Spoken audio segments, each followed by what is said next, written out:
ಇಂದಿನ ಶ್ಲೋಕದಲ್ಲಿ ನಾವು ನೋಡ್ತಾ ಇದ್ದೀವಿ, ಇಲ್ಲಿ ಪರೀಕ್ಷಿತ್ ಮಹಾರಾಜನ ಒಂದು ಕ್ಷಣದ ತಪ್ಪು ನಂತರ ಅವನ ಪಶ್ಚಾತ್ತಾಪಕ್ಕೆ ಕಾರಣವಾಗುತ್ತದೆ. ಆ ಪಶ್ಚಾತ್ತಾಪದಿಂದ ನಂತರ ತನ್ನ ರಾಜ್ಯವನ್ನೆಲ್ಲ ಬಿಟ್ಟು ಮುಂದೆ ಗಂಗಾ ನದಿಯ ತೀರದಲ್ಲಿ ಹೋಗಿ ಶುಕದೇವ ಗೋಸ್ವಾಮಿಗಳಿಗೆ ಶರಣಾಗತರಾಗ್ತಾರೆ. ಇದರಿಂದ ಶ್ರೀಮದ್ ಭಾಗವತದ ಅವತರಣಿಕೆ ಆಗುತ್ತೆ.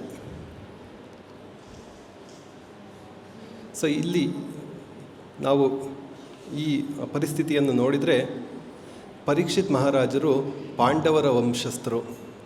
ಅವರು ಗರ್ಭದಲ್ಲಿದ್ದಿರಬೇಕಾದ್ರೆ ಕೃಷ್ಣನಿಂದ ರಕ್ಷಣೆಯೆಂದು ಪಡೆದಂಥವರು. ಅವರಿಗೆ ವಿಷ್ಣುರಾಥ ಅಂತ ಹೇಳ್ತಾರೆ. ಅಶ್ವತ್ಥಾಮ ಬ್ರಹ್ಮಾಸ್ತ್ರವನ್ನು ಬಿಟ್ಟಾಗ ಆ ಪಾಂಡವರ ಎಲ್ಲ ವಂಶವನ್ನು ನಾಶ ಮಾಡಬೇಕು. ಕೊನೆಯಲ್ಲಿ ಉಳಿದಿದ್ದವನು ಪರೀಕ್ಷಿತ್ ಮಹಾರಾಜ ಮಾತ್ರ. ಅವನು ಉತ್ತರೆಯ ಗರ್ಭದಲ್ಲಿ ಇರ್ತಾನೆ. ಆ ಗರ್ಭದಲ್ಲಿರುವಂಥ ಮಗುವನ್ನು ಸಾಯಿಸಬೇಕು ಅಂತಂದ್ಬಿಟ್ಟು ಅಶ್ವತ್ಥಾಮ ಬ್ರಹ್ಮಾಸ್ತ್ರವನ್ನು ಬಿಡ್ತಾನೆ. ಅಂತಹ ಬ್ರಹ್ಮಾಸ್ತ್ರದ ಶಾಖದಿಂದ ಕೂಡ ಪರೀಕ್ಷಿತ್ ಮಹಾರಾಜ ವಿಚಲಿತನಾಗಿರೋದಿಲ್ಲ. ಅದನ್ನು ಬಾಧೆ ಅಂತಲೇ ಅಂದ್ಕೊಂಡಿಲ್ಲ. ಅಂತಹ ಸಮಯದಲ್ಲಿ ಶ್ರೀಕೃಷ್ಣ ಉತ್ತರೆಯ ಗರ್ಭದ ಪ್ರವೇಶ ಮಾಡಿ ಈ ಪರೀಕ್ಷಿತ್ ಮಹಾರಾಜನಿಗೆ ರಕ್ಷಣೆಯನ್ನು ಕೊಡ್ತಾರೆ. ಅಂತಹ ಪರೀಕ್ಷಿತ್ ಮಹಾರಾಜ, ಅಂತಹ ಶ್ರೇಷ್ಠ ಭಕ್ತ ಈ ರೀತಿ ತಪ್ಪನ್ನು ಮಾಡೋದು ಹೇಗೆ ಸಾಧ್ಯ ಅಂತ ನಮಗೆಲ್ಲರಿಗೂ ಅನಿಸ್ಬೋದು. ಈ ಸನ್ನಿವೇಶದಲ್ಲಿ ನೋಡಿದರೆ, ಪರೀಕ್ಷಿತ್ ಮಹಾರಾಜರು ಒಂದು ಬಾರಿ ಅರಣ್ಯಕ್ಕೆ ಹೋಗಿರ್ತಾರೆ. ಅರಣ್ಯಕ್ಕೆ ಹೋಗಿ ಅಲ್ಲಿ ಬೇಟೆಯೆಲ್ಲ ಆಡಬೇಕಾದ್ರೆ ಅವರಿಗೆ ಹಸಿವು ಮತ್ತು ಬಾಯಾರಿಕೆಯಿಂದ ಅವರು ಬಳಲ್ತಾರೆ. ಆಗ ಅಲ್ಲೇ ಇದ್ದಂತಹ ಈ ಶಮಿಕ ಋಷಿಯ ಆಶ್ರಮಕ್ಕೆ ಬರ್ತಾರೆ. ಆಶ್ರಮಕ್ಕೆ ಬಂದು ಸ್ವಲ್ಪ ನೀರನ್ನು ಕುಡಿಬೇಕು ಅಂತಂದ್ಬಿಟ್ಟು ಅಪೇಕ್ಷಿಸಿ ಅಲ್ಲಿ ಬರ್ತಾರೆ. ಆಗ ಅಲ್ಲಿ ಶಮಿಕ ಋಷಿಯು ಧ್ಯಾನಾವಸ್ಥಿತರಾಗಿರುತ್ತಾರೆ. ಅಲ್ಲಿ ಮನೆಯಲ್ಲಿ ಆ ಆಶ್ರಮದಲ್ಲಿ ಬೇರೆ ಯಾರೂ ಇರೋದಿಲ್ಲ. ಅಲ್ಲಿ ನೀರನ್ನು ನೋಡ್ತಾರೆ, ನೀರೆಲ್ಲಾದರೂ ಇದೆಯಾ ಅಂತಂದ್ಬಿಟ್ಟು ಅವರಿಗೆ ನೀರು ಸಿಗೋದಿಲ್ಲ. ಇದರಿಂದ ಸ್ವಲ್ಪ ಕಾಲ ಪರೀಕ್ಷಿತ್ ಮಹಾರಾಜರಿಗೆ ಬೇಸರ ಆಗಿ ಅವರು ಹೊರಟು ಹೋಗ್ಬೇಕಾಗ್ತಾ ಇರಬೇಕಾದ್ರೆ ಅಲ್ಲಿ ಒಂದು ಸತ್ತ ಹಾವನ್ನು ನೋಡ್ತಾರೆ. ತನಗೆ ತಣ್ಣನೆಯ ಸ್ವಾಗತ ನೀಡಂಥ ಈ ಋಷಿ ಮುನಿಗೆ ತಕ್ಕ ಶಿಕ್ಷೆ ಕೊಡಬೇಕು ಅಂತಂದ್ಬಿಟ್ಟು ಮುಯ್ಯಿಗೆ ಮುಯ್ಯಿ ತೀರಿಸ್ಕೊಬೇಕು ಅಂತಂದ್ಬಿಟ್ಟು ಅಲ್ಲಿದ್ದಂಥ ಒಂದು ಸತ್ತ ಹಾವನ್ನು ಎತ್ತಿ ತನ್ನ ಭುಜದ ಮೇಲೆ ಆ ಕೊರಳಿಗೆ ಒಂದು ಹಾರವಾಗಿ ಹಾಕ್ತಾರೆ. ಮತ್ತು ಅವನು ಮನೆಗೆ ಹೊರಟೋಗ್ತಾರೆ. ನಾವು ಇಂದಿನ ಶ್ಲೋಕಗಳಲ್ಲಿ ಕೇಳಿದೋ, ಮನೆಯಲ್ಲಿ ಯಾರಾದರೂ ಒಬ್ಬರು ವ್ಯಕ್ತಿ ಬಂದರೆ ನಾವು ಇದನ್ನು ಯಾವ ರೀತಿ ಅವ್ರನ್ನ ಸ್ವೀಕಾರ ಮಾಡಬೇಕು ಅಂತಂದ್ಬಿಟ್ಟು. ನಮ್ಮ ಧರ್ಮಶಾಸ್ತ್ರಗಳಲ್ಲಿ ಹೇಳುತ್ತೆ, ಅತಿಥಿ ದೇವೋ ಭವ. ಅತಿಥಿ ದೇವರಿಗೆ ಸಮಾನ. ಅತಿಥಿ ಒಬ್ಬ ಶತ್ರು ಆಗಿದ್ರೂ ಕೂಡ ಅವನನ್ನು ತುಂಬ ಶತ್ರು ಮನೆಗೆ ಬಂದರೂ ಕೂಡ ಅವರು ನಾನು ಶತ್ರು ಮನೆಗೆ ಬಂದಿದ್ದೀನಿ ಅನ್ನೋದೇ ಮರೆತೋಗೋವಂಥ ರೀತಿಯಲ್ಲಿ ನಾವು ಸ್ವಾಗತ ಮಾಡಬೇಕಂತೆ. ಇಲ್ಲಿ ನಾವು ಒಂದು ಸನ್ನಿವೇಶ ನೋಡಬೇಕು ಅಂತಂದರೆ, ಕುರುಕ್ಷೇತ್ರ ಯುದ್ಧ ನಡೀತಾ ಇರಬೇಕಾದ್ರೆ 9ನೇ ದಿನದಲ್ಲಿ ದುರ್ಯೋಧನ ಭೀಷ್ಮರಿಗೆ ನೋವಾಗುವಂಥ ಒಂದು ಮಾತನಾಡ್ತಾರೆ. ನೀವು ಪಾಂಡವರಿಗೆ ಪಾಂಡವರ ರಕ್ಷಣೆ ಮಾಡಬೇಕು ಅಂತಂದ್ಬಿಟ್ಟು ನೀವು ಸರಿಯಾಗಿ ಯುದ್ಧ ಮಾಡ್ತಾ ಇಲ್ಲ, ನಿಮ್ಮ ಎಲ್ಲ ಶಕ್ತಿಯನ್ನು ನೀವು ಬಳಸ್ತಾ ಇಲ್ಲ. ಅಂತಂದ್ಬಿಟ್ಟು ಅವರಿಗೆ ದುರ್ಯೋಧನ ಈ ಥರ ಚುಚ್ಚಿ ಮಾತಾಡ್ತಾರೆ. ಆಗ ಭೀಷ್ಮರು ಒಂದು ಪ್ರತಿಜ್ಞೆ ಮಾಡ್ತಾರೆ, ನಾನು ಈ 5 ಬಿಲ್ಲನ್ನು, ಈ ಬಾಣವನ್ನು ತೆಗೆದುಬಿಟ್ಟು ಇಲ್ಲಿಡ್ತಾ ಇದ್ದೀನಿ, ಇದು ಪಾಂಡವರ 5 ಜನರನ್ನು ಇದನ್ನು ನಾಳೆ ನಾನು ಸಂಹಾರ ಮಾಡ್ತೀನಿ ಅಂತಂದ್ಬಿಟ್ಟು ಒಂದು ಪ್ರತಿಜ್ಞೆ ಮಾಡ್ತಾರೆ. ಭೀಷ್ಮನ ಪ್ರತಿಜ್ಞೆ ಸಾಮಾನ್ಯ ಅಲ್ಲ. ಈ ಸಮಯದಲ್ಲಿ ದುರ್ಯೋಧನಿಗೆ ಅಷ್ಟು ನಂಬಿಕೆ ಇರಲಿಲ್ಲ. ಇದೇನಾದರೂ ಈ 5 ಬಿಲ್ಲುಗಳೇನಾದರೂ ಇವ್ರ ಹತ್ರನೇ ಇತ್ತು ಅಂತಂದರೆ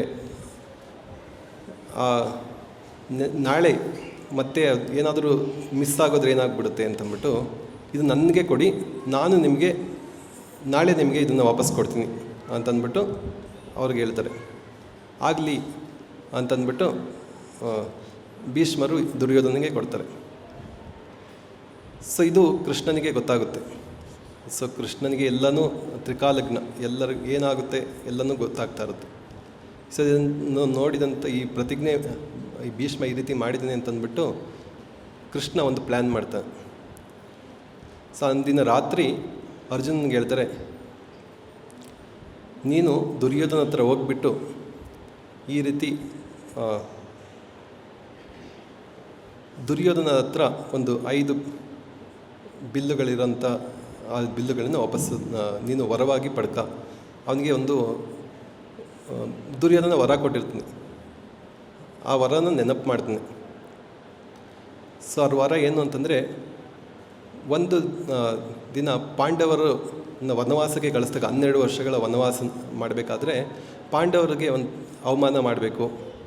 ಸೊ ಅವ್ರ ಮುಂದೆ ನಾನು ಯಾವ ಥರ ನನ್ನ ಜೀವನನ ಸಂತೋಷ ಪಡ್ತಾ ಇದ್ದೀನಿ ಅನ್ನೋದನ್ನ ತೋರಿಸ್ಕೊಬೇಕು ಅಂತಂದ್ಬಿಟ್ಟು ಆ ಪಾಂಡವರು ವನವಾಸ ಮಾಡುತ್ತಿದ್ದಂತಹ ಆ ದ್ವೈತವನ, ಸೊ ಅಲ್ಲಿಗೆ ಹೋಗ್ತಾರೆ. ಆ ದ್ವೈತವನದಲ್ಲಿ ಪಾಂಡವರು ಒಂದು ಕೆರೆ ಪಕ್ಕದಲ್ಲಿ ಒಂದು ಟೆಂಟ್ ಹಾಕ್ಕೊಂಬಿಟ್ಟು ಅಲ್ಲಿ ವನವಾಸ ಮಾಡ್ತಾ ಇರ್ತಾರೆ. ಅದೇ ಅರಣ್ಯದಲ್ಲಿ ಈ ದುರ್ಯೋಧನ ತನ್ನ ಎಲ್ಲ ಸೈನಿಕರ ಜೊತೆ ಹೋಗಿ ತುಂಬ ಮಸ್ತು ಮೋಜಿ ಸಂತೋಷ ಮಾಡೋದಕ್ಕೆ ಹೋಗ್ತಾನೆ. ಆ ಸಮಯದಲ್ಲಿ ಅದೇ ಅರಣ್ಯದಲ್ಲಿ ಒಂದು ಗಂಧರ್ವ ರಾಜ ಚಿತ್ರಸೇನ ಅಂತಂದ್ಬಿಟ್ಟು ಅಲ್ಲಿರ್ತಾರೆ. ಅವ್ರಿಗೂ ಮತ್ತು ಈ ದುರ್ಯೋಧನಿಗೂ ಸಂಘರ್ಷ ಆಗುತ್ತೆ. ಈ ಸಂಘರ್ಷ ಆದಂತಾಗ ಆ ಚಿತ್ರಸೇನ ಈ ದುರ್ಯೋಧನೆಲ್ಲನೂ ದುರ್ಯೋಧನ ಮೇಲೆ ಯುದ್ಧ ಹುಡ್ತಾರೆ. ಅವನು ದುರ್ಯೋಧನ ಸೋತ್ಬಿಡ್ತಾನೆ. ಆಗ ಧರ್ಮರಾಜ ಹೇಳ್ತಾರೆ ಪಾಂಡವ ಇಲ್ಲಿ ಅರ್ಜುನ ಮತ್ತು ಭೀಮಸೇನರಿಗೆ, ನಾವು ಮನೆಯಲ್ಲಿ ಏನಾದರೂ ಜಗಳ ಮಾಡ್ಕೊಂಡಿರ್ಬೋದು, ಆದರೆ ನಮ್ಮ ಕುಟುಂಬ ಅಂತ ಬಂದಾಗ ನಾವೆಲ್ಲರೂ ಒಂದೇನೇ. ಸೊ ನಾವು 105 ಜನ ಒಟ್ಟಿಗೆ ಅಂತಂದ್ಬಿಟ್ಟು ಎಲ್ಲ ಹೊರಗಡೆ ನಾವು ತೋರಿಸ್ಕೊಬೇಕು. ಸೊ ನೀವು ಇಬ್ಬರು ಹೋಗ್ಬಿಟ್ಟು ದುರ್ಯೋಧನನ್ನು ಚಿತ್ರಸೇನಿಂದ ಪಾರು ಮಾಡಿ ರಕ್ಷಣೆ ಮಾಡು ಅಂತಂದ್ಬಿಟ್ಟು ಅವನಿಗೆ ಹೇಳ್ತಾರೆ. ಆಗ ಅರ್ಜುನ ಮತ್ತು ಭೀಮಸೇನ ಇಬ್ಬರು ಹೋಗಿ ಆ ಗಂಧರ್ವ ರಾಜರ ಮತ್ತೆ ಯುದ್ಧ ಮಾಡಿ ಅವ್ರನ್ನ ಸೋಲಿಸ್ಬಿಡ್ತಾರೆ. ಆಗ ಸೋಲಿಸಿ ಆ ದುರ್ಯೋಧನನ್ನು ರಕ್ಷಣೆ ಮಾಡ್ತಾರೆ. ಇಂಥ ಸಮಯದಲ್ಲಿ ದುರ್ಯೋಧನಿಗೆ ತಮ್ಮನಾದ ಅರ್ಜುನ್ಗೆ ಏನಾದರೂ ನಾನು ವರ ಕೊಡಬೇಕು ಅಂತಂದ್ಬಿಟ್ಟು ಅಪೇಕ್ಷಿಸ್ತಾರೆ. ಆಗ ಹೇಳ್ತಾರೆ, ನಿನಗೇನು ಬೇಕೋ ನಿನ್ನ ವರ ಕೇಳು, ನನಗೆ ತುಂಬ ಸಂತೋಷ ಆಗಿದೆ ನನ್ನ ಈ ಗಂಧರ್ವ ರಾಜನಿಂದ ರಕ್ಷಣೆ ಮಾಡಿದ್ದಕ್ಕೆ ಅಂತ ಹೇಳ್ತಾರೆ. ಆಗ ಅರ್ಜುನ ತಾನು ಏನನ್ನೂ ಬೇಡೋದಿಲ್ಲ. ಸೊ ಇದು ನನ್ನ ಕರ್ತವ್ಯ. ನಮ್ಮ ಕುಟುಂಬದವರಿಗೆ ಬೇರೆಯವರು ಈ ಥರ ಯುದ್ಧ ಮಾಡಿದಾಗ ಅವರು ಏನಾದರೂ ಆಕ್ರಮಿಸಿದಾಗ ಅದನ್ನು ಮತ್ತೆ ಅವರನ್ನು ಯುದ್ಧ ಮಾಡಿ ಸೋಲ್ಸೋಂಥದ್ದು ನಮ್ಮ ಕರ್ತವ್ಯ. ಅದು ನನ್ನ ಕರ್ತವ್ಯ ಮಾಡಿದ್ದೀನಿ, ನನಗೇನು ನೀವು ಹೊರ ಕೊಡೋ ಅವಶ್ಯಕತೆ ಇಲ್ಲ ಅಂತಂದ್ಬಿಟ್ಟು ಅರ್ಜುನ ಹೇಳ್ತಾರೆ. ಆದ್ರೂ ದುರ್ಯೋಧನ ಮತ್ತೆ ಹೇಳ್ತಾರೆ, ಇಲ್ಲ ನೀನೇನಾದರೂ ಕೇಳಲೇಬೇಕು ಅಂತಂದ್ಬಿಟ್ಟು ಹೇಳ್ತಾರೆ. ಆಗ ಅರ್ಜುನ ಹೇಳ್ತಾರೆ, ಆಗಲಿ, ನಿಮಗೆ ಆ ಥರ ಕೊಡೋವಂಥ ಇಚ್ಛೆ ಇದ್ದರೆ ನಾನು ಸಮಯಕ್ಕೆ ಬಂದಾಗ ನಾನು ನಿಮಗೆ ಕೇಳ್ತೀನಿ, ಈಗ ಬೇಡ ಅಂತಂದ್ಬಿಟ್ಟು ಹೇಳ್ತಾರೆ. ಸೊ ಈ ಸನ್ನಿವೇಶವನ್ನು ಕೃಷ್ಣ ನೆನಪು ಮಾಡ್ತಾರೆ. ಸೊ ನೀನು ಇದನ್ನು ದುರ್ಯೋಧನಿಗೆ ನೆನಪು ಮಾಡಿಸಿ ಆ 5 ಬಿಲ್ಲುಗಳನ್ನು ವಾಪಸ್ಸು ಅವನ ಹತ್ರ ತಗೊಂಬ ಅಂತಂದ್ಬಿಟ್ಟು. ಆಗ ಆ ರಾತ್ರಿ ಅರ್ಜುನ ಈ ದುರ್ಯೋಧನನ ಆ ಶಿಬಿರಕ್ಕೆ ಹೋಗ್ತಾರೆ. ಅಲ್ಲಿ ಆ ಶಿಬಿರದಲ್ಲಿ ಆ್ಯಕ್ಚುಲಿ ಯಾವ ರೀತಿ ದುರ್ಯೋಧನ ಅರ್ಜುನನ ಸ್ವೀಕಾರ ಮಾಡ್ತಾರೆ ಅಂತಂದರೆ, ಸ್ವಾಗತಿಸ್ತಾರೆ ಅಂದರೆ, ಅವನು ತನ್ನ ಶತ್ರುವಿನ ಮನೆಗೆ ಬಂದಿದ್ದೀನಿ ಅನ್ನೋದೇ ಮರ್ತೋಗ್ಬಿಡುತ್ತೆ. ಆ ರೀತಿ ಅವನ್ನ ಸ್ವಾಗತಿಸ್ತಾರೆ. ಆಗ ದುರ್ಯೋಧನ ಕೇಳ್ತಾರೆ, ನಿನಗೇನಾದರೂ ಇಚ್ಛೆ ಇದ್ದರೆ ಕೇಳು, ನಿನಗೇನಾದರೂ ಈ ಯುದ್ಧನ ನಿಲ್ಲಿಸ್ಬೇಕು ಅಂತಂದ್ರೂ ಕೇಳು, ನಾನು ಯುದ್ಧ ನಿಲ್ಲಿಸೋದಕ್ಕೆ ತಯಾರಿದ್ದೀನಿ. ಏನಾದರೂ ಸೀಸ್ ಫೈರ್ ಅಗ್ರಿಮೆಂಟ್ ಮಾಡ್ಕೊಬೇಕು ಅಂದರೆ ಅದನ್ನ ಏನಾದರೂ ಸ್ಟಾಪ್ ಮಾಡಬೇಕು ಅಂತಂದ್ರೂ ನಾನು ಸ್ಟಾಪ್ ಮಾಡೋಕ್ಕೂ ರೆಡಿ ಇದ್ದೀನಿ. ಅಥವಾ ನಿನಗೆ ರಾಜ್ಯ ಎಲ್ಲ ವಾಪಸ್ ಬೇಕು ಅಂತಂದ್ರೂ, ಯುದ್ಧ ಮಾಡಿದ್ದೀನಿ, ನಿನಗೆ ರಾಜ್ಯ ಬೇಕು ಅಂದ್ರೂ ಕೂಡ ನಾನು ಕೊಡೋದಕ್ಕೆ ರೆಡಿ ಇದ್ದೀನಿ, ಏನು ಬೇಕಾದ್ರೂ ಕೇಳು ಅಂತಂದ್ಬಿಟ್ಟು ಆ ದುರ್ಯೋಧನ ಕೇಳ್ತಾರೆ. ಇದು ಕ್ಷತ್ರಿಯರಿಗೆ ಅವಮಾನ ಆದಂಗೆ. ಸೊ ಅವರು ಯುದ್ಧ ಮಾಡದೆ ಅವರು ಏನಾದರೂ ಅವ್ರ ಜನರಲ್ಲಿ ಕ್ಷತ್ರಿಯರು ಯಾರೂ ಬೇರೆಯವ್ರ ಹತ್ರ ಬೇಡಿ ಸ್ವೀಕರಿಸೋದಿಲ್ಲ. ಸೊ ಬ್ರಾಹ್ಮಣರು ಬೇರೆಯವ್ರ ಹತ್ರ ದಾನವನ್ನು ಪಡೆದುಕೊಳ್ತಾರೆ, ಆದರೆ ಕ್ಷತ್ರಿಯರಿಗೆ ಇದೊಂಥರ ಅವಮಾನ ಇದ್ದಾಗೆ. ಸೊ ಈ ರೀತಿ ನೋವಿಂದ ಮಾತಾಡಿದಾಗ ಈ ಅರ್ಜುನ ಹೇಳ್ತಾರೆ, ನನಗಿಲ್ಲ ಇದೆಲ್ಲ ಏನು ಬೇಡ, ಸೊ ನನಗೆ ನಿನ್ನಲ್ಲಿರೋಂಥ ಆ 5 ಬಿಲ್ಲುಗಳನ್ನ ನನಗೆ ಕೊಡು ಅಂತಂದ್ಬಿಟ್ಟು ಕೇಳ್ತಾರೆ. ಆಗ ದುರ್ಯೋಧನ ತನ್ನ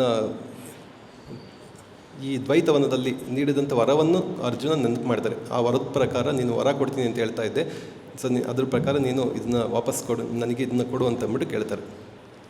ಆಗ ದುರ್ಯೋಧನ ಅವನಿಗೆ ಕೊಡ್ತಾರೆ. ಆ್ಯಕ್ಚುಲಿ ಆ ಹಿಂದಿನ ಕಾಲದಲ್ಲಿ ಯುದ್ಧ ಅನ್ನೋದು ರಾತ್ರಿ ಹೊತ್ತೆಲ್ಲನೂ ಯಾರಿಗೂ ಗೊತ್ತಿಲ್ಲದಂಥ ಸಮಯದಲ್ಲಿ ಹೋಗ್ಬಿಟ್ಟು ಯುದ್ಧ ಮಾಡೋಂಥದ್ದು ಆ ಥರ ಮಾಡ್ತಾ ಇರಲಿಲ್ಲ. ಸೊ ಸಾಮಾನ್ಯವಾಗಿ ಹಗಲಿನಲ್ಲಿ ಯುದ್ಧ ನಡೀತಾ ಇತ್ತು, ರಾತ್ರಿ ಹೊತ್ತಿನಲ್ಲಿ ಅವರೊಂಥರ ಫ್ರೆಂಡ್ಸ್ ಥರ ಸ್ನೇಹಿತರಾಗಿ ಇರ್ತಾಯಿದ್ರು. ಸೊ ಈ ರೀತಿ ಅರ್ಜುನ ಆ ಬಿಲ್ಲುಗಳನ್ನೆಲ್ಲ ವಾಪಸ್ ತಗೊಂಬಂದಾಗ ನೆಕ್ಸ್ಟ್ ದಿನ ಭೀಷ್ಮ ಕೇಳ್ತಾರೆ, ನನಗೆ ಅದನ್ನ ಬಿಲ್ಲುಗಳನ್ನ ಕೊಡು, ನಾನು ಪಾಂಡವರನ್ನೆಲ್ಲ ಇವತ್ತೇನೇ ಸಂಹಾರ ಮಾಡಿಬಿಡ್ತೀನಿ ಅಂತಂದ್ಬಿಟ್ಟು. ಆಗ ದುರ್ಯೋಧನ ಹೇಳ್ತಾರೆ ಭೀಷ್ಮರಿಗೆ ಈ ರೀತಿ ನಿನ್ನೆ ಆದಂಥ ಘಟನೆಯನ್ನು ಎಕ್ಸ್ಪ್ಲೈನ್ ಮಾಡ್ತಾರೆ. ಸೊ ಆವಾಗ ಗೊತ್ತಾಗುತ್ತೆ ಭೀಷ್ಮನಿಗೆ ಇದು ಕೃಷ್ಣನ ಪ್ಲ್ಯಾನ್ ಇದನ್ನು. ಸೊ ಕೃಷ್ಣ ತನ್ನ ಪಾಂಡವರನ್ನು ರಕ್ಷಣೆ ಮಾಡೋದಕ್ಕೋಸ್ಕರ ಸೊ ಈ ರೀತಿ ವ್ಯವಸ್ಥೆ ಮಾಡಿದ್ದಾನೆ ಸೊ ಅಂತಂದ್ಬಿಟ್ಟು ಅವ್ರಿಗೆ ಅರ್ಥ ಆಗುತ್ತೆ. ಸೊ ಇಲ್ಲಿ ನಾವು ಶಮಿಕ ಋಷಿಯ ಆಶ್ರಮದಲ್ಲಿ ನೋಡ್ತಾ ಇದ್ದೀವಿ. ಸೊ ಇಲ್ಲಿ ಬಂದಿರೋಂಥ ವ್ಯಕ್ತಿ ಒಬ್ಬ ಸಾಮಾನ್ಯ ವ್ಯಕ್ತಿ ಅಲ್ಲ, ನಮ್ಮ ಸಾಮಾನ್ಯ ವ್ಯಕ್ತಿನೇ, ಸಾಮಾನ್ಯ ಅತಿಥಿನೇ ಒಂದು ದೇವರಿಗೆ ಸಮಾನವಾಗಿ ನಾವು ಸ್ವೀಕರಿಸ್ತೀವಿ. ಸೊ ಇಲ್ಲಿ ಬಂದಿರೋಂಥ ವ್ಯಕ್ತಿ ಚಕ್ರವರ್ತಿ, ಇಡೀ ಪ್ರಪಂಚಕ್ಕೇ ಚಕ್ರವರ್ತಿ ಅಂಥ ಪರೀಕ್ಷಿತ್ ಮಹಾರಾಜ ಈ ಋಷಿಯ ಆಶ್ರಮಕ್ಕೆ ಬಂದಿದ್ದಾರೆ. ಸೊ ಅವರಿಗೆ ಒಂದು ನೀರು ಕೂಡ ಸಿಗಲಿಲ್ವಲ್ಲ, ಅವರಿಗೆ ತುಂಬಾ ಬೇಸರ ಆಗುತ್ತೆ. ಸೊ ಆದರೆ ಇಲ್ಲಿ ಆ ಬೇಸರದಿಂದ ಅಲ್ಲೊಂದು ಸತ್ತಿದ್ದಂತಹ ಹಾವನ್ನು ಎತ್ಬಿಟ್ಟು ಆ ಋಷಿಯ ಭುಜದ ಮೇಲೆ ಹಾಕಿ ಹೋಗ್ತಾರೆ. ಆ್ಯಕ್ಚುಲಿ ಸಾಮಾನ್ಯವಾಗಿ ನಾವು ನೋಡಿದರೆ ಹಾವು ಎಲ್ಲ ಕಡೆಯೂ ಇರೋದಿಲ್ಲ, ಆ ಸತ್ತು ಹಾವು ಕಾಣೋದೂ ತುಂಬಾ ಅಪರೂಪ. ಸೊ ಇಲ್ಲಿ ಶೀಲ ಪ್ರಭುಪಾದರು ಅದನ್ನೇ ಹೇಳ್ತಾ ಇದ್ದಾರೆ, ಆ ಸತ್ತ ಹಾವು ಅಲ್ಲಿ ಬಿದ್ದಿರೋದು ಅದು ಭಗವಂತನ ಇಚ್ಛೆ ಆಗಿತ್ತು. ಆ ಭಗವಂತನ ಇಚ್ಛೆಯಿಂದ ಅಲ್ಲೊಂದು ಹಾವು ಸತ್ತು ಬಿದ್ದಿತ್ತು. ಅದನ್ನು ನೋಡಿ ಒಂದು ಬಿಲ್ಲಿನಿಂದ ಎತ್ಬಿಟ್ಟು ಆ ಋಷಿಯ ಭುಜದ ಮೇಲೆ ಹಾಕ್ಬಿಟ್ಟು ಹೋಗ್ತಾರೆ. ನಮ್ಮ ಬ್ರಿಟಿಷ್ ಸಂವಿಧಾನದಲ್ಲಿ ಒಂದು ಮಾತಿದೆ, the king can do no wrong. ರಾಜರು ಯಾವುದೇ ತಪ್ಪು ಮಾಡಲು ಸಾಧ್ಯ ಇಲ್ಲ ಅಂತಂದ್ಬಿಟ್ಟು. ಸೊ ಆ ಥರ ಒಂದು ಇಮ್ಯುನಿಟಿನ ರಾಜರಿಗೆ ಕೊಟ್ಟಿರ್ತಾರೆ. ಸೊ ರಾಜ ಅವರು ಕಾನೂನಿನ ಅಡಿನಲ್ಲಿ ಬರೋದಿಲ್ಲ ಅನ್ನೋ ಥರ. ಸೊ ಇಂಥ ಒಬ್ಬ ರಾಜ ಈ ರೀತಿ ಮಾಡಿದ್ದಾನೆ ಅಂತಂದರೆ ಅದನ್ನು ತಪ್ಪು ಅಂತ ಅಂದ್ಬಿಟ್ಟು ಸಾಮಾನ್ಯವಾಗಿ ನೋಡಿದರೂ ಕೂಡ ಅದು ತಪ್ಪು ಅನಿಸೋದಿಲ್ಲ. ಆದರೂ ಕೂಡ ಪರೀಕ್ಷಿತ್ ಮಹಾರಾಜ ಅವನು ಶುದ್ಧ ಭಕ್ತ. ಸೊ ಶುದ್ಧ ಭಕ್ತರಲ್ಲಿ ಏನೇ ಒಂದು ಈ ಥರ ಸಾಮಾನ್ಯ ಘಟನೆ ನಡೆದರೂ ಕೂಡ ಆ ಥರ ಏನಾದರೂ ಒಂದು ತಪ್ಪಿನ ರೂಪದಲ್ಲಿ ಇದ್ದರೂ ಕೂಡ ಅವರು ಹೋಗ್ಬಿಟ್ಟು ಪಶ್ಚಾತ್ತಾಪ ಪಡ್ತಾರೆ. ಸೊ ಇದೇ ರೀತಿಯಲ್ಲಿ ಪರೀಕ್ಷಿತ್ ಮಹಾರಾಜ ಮನೆಗೆ ವಾಪಸ್ ಹೋದ್ಮೇಲೆ, ತನ್ನ ಅರಮನೆಗೆ ಹೋದ್ಮೇಲೆ ಈ ಘಟನೆಯ ಬಗ್ಗೆ ಯೋಚನೆ ಮಾಡೋದಕ್ಕೆ ಪ್ರಾರಂಭಿಸ್ತಾನೆ. ಅಲ್ಲಿ ನಿಜವಾಗ್ಲೂ ಆ ಋಷಿ ಧ್ಯಾನದಲ್ಲಿದ್ದರೋ ಅಥವಾ ಅವರೇನಾದರೂ ಧ್ಯಾನದಲ್ಲಿರೋ ಥರ ನಟನೆ ಮಾಡ್ತಾಯಿದ್ರು ಅನ್ನೋದನ್ನ ಚಿಂತನೆ ಮಾಡ್ತಾ ಇರ್ತಾರೆ. ಸೊ ಇದರಿಂದ ಅವ್ರಿಗೆ ನಾನು ಮಾಡಿದ್ದು ತಪ್ಪು ಅನ್ನೋದು ಅವರಿಗೆ ಅರಿವಾಗುತ್ತೆ. ಸೊ ನಾವು ಇಂದು ವಿಶ್ವ ಯೋಗ ದಿನ. ಸೊ ಈ ಯೋಗ ದಿನದಲ್ಲಿ ಸಾಮಾನ್ಯವಾಗಿ ಜನರು ಭಾವಿಸ್ತಾರೆ ಯೋಗ ಅಂತಂದರೆ ಒಂದು ಆಸನ ಪ್ರಾಣಾಯಾಮ ಅಂತಂದ್ಬಿಟ್ಟು. ಆ್ಯಕ್ಚುಲಿ ಭಗವದ್ಗೀತೆಯಲ್ಲಿ ಭಗವಂತ ಹಲವಾರು ಯೋಗ ಪದ್ಧತಿಗಳನ್ನ ವಿವರಿಸಿದ್ದಾರೆ. ಯೋಗ ಅಂತಂದರೆ ಸಂಪರ್ಕ ಅಂತಂದ್ಬಿಟ್ಟು, ಸಂಪರ್ಕ ಕಲ್ಪಿಸುವಂಥದ್ದು. ಆತ್ಮ ಮತ್ತು ಪರಮಾತ್ಮನಿಗೆ ಸಂಪರ್ಕವನ್ನು ಸಾಧಿಸುವಂಥದ್ದನ್ನೇ ಯೋಗ ಅಂತ ಹೇಳ್ತಾರೆ. ಅದನ್ನು ಹಲವಾರು ರೂಪಗಳಲ್ಲಿ ಭಗವಂತನ ಜೊತೆ ನಾವು ಸಂಪರ್ಕ ಮಾಡ್ಬೋದು. ಹಲವಾರು ಯೋಗ ಪದ್ಧತಿಗಳು ಕೃಷ್ಣ ಹೇಳ್ತಾರೆ. ಕರ್ಮಯೋಗ, ಜ್ಞಾನಯೋಗ, ಅಷ್ಟಾಂಗ ಯೋಗ, ಭಕ್ತಿ ಯೋಗ. ನೋಡೋದಕ್ಕೆ ಹಲವಾರು ಯೋಗ ಪದ್ಧತಿಗಳು ಇದೆ ಅಂತ ಅನಿಸಿದ್ರು ಕೂಡ ಇದು ಕೊನೆಯಲ್ಲಿ ಎಲ್ಲ ಯೋಗ ಪದ್ಧತಿಗಳು ಈ ಭಕ್ತಿ ಯೋಗದಲ್ಲಿ ಲೀನ ಆಗ್ತವೆ. ಇಲ್ಲಿ ಶಮಿಕ ಋಷಿ ಅವರು ಅಷ್ಟಾಂಗ ಯೋಗ ಮಾಡ್ತಾಯಿದ್ರು. ಅಷ್ಟಾಂಗ ಯೋಗದ ಕೊನೆಯ ಹಂತದಲ್ಲಿದ್ದರು ಅವರು. ಅಷ್ಟ ಅಂದರೆ 8 ಅಂಗ ಅಂದರೆ ಭಾಗಗಳು. ಈ ಅಷ್ಟಾಂಗದಲ್ಲಿ 8 ಭಾಗಗಳಿದೆ. ಸೊ ಅದು ಯಾವುದು ಅಂದರೆ ಮೊದಲನೇದು ಬಂದ್ಬಿಟ್ಟು ಯಮ, ನೆಕ್ಸ್ಟು ನಿಯಮ, ದೆನ್ ಆಸನ, ಪ್ರಾಣಾಯಾಮ, ಪ್ರತ್ಯಾಹಾರ, ಧಾರಣ, ಧ್ಯಾನ ಆ್ಯಂಡ್ ಸಮಾಧಿ.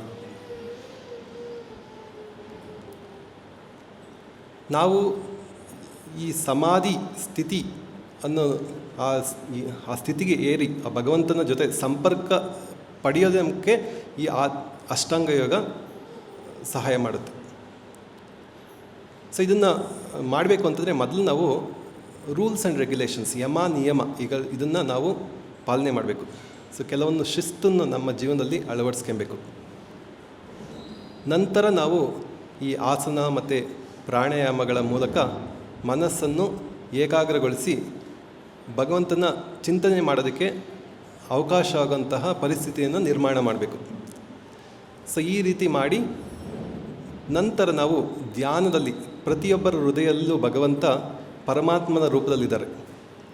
ಸೊ ಈ ಪರಮಾತ್ಮನ ರೂಪದಲ್ಲಿರುವಂತಹ ಈ ಭಗವಂತನನ್ನು ಧ್ಯಾನ ಮಾಡಬೇಕು. ನಮ್ಮ ಧ್ಯಾನ ತುಂಬ ದೀರ್ಘವಾಗಿ ಧ್ಯಾನ ಮಾಡಿದಾಗ ನಾವು ಆ ಸಮಾಧಿ ಸ್ಥಿತಿಯನ್ನು ಏರ್ಬೋದು. ಸೊ ಇಲ್ಲಿ ಶಮಿಕ ಋಷಿಗಳು ಈ ಎಲ್ಲ 7 ಹಂತಗಳನ್ನು ಮೀರಿ ಕೊನೆಯ ಹಂತ ಸಮಾಧಿ ಸ್ಥಿತಿಯಲ್ಲಿದ್ದರು.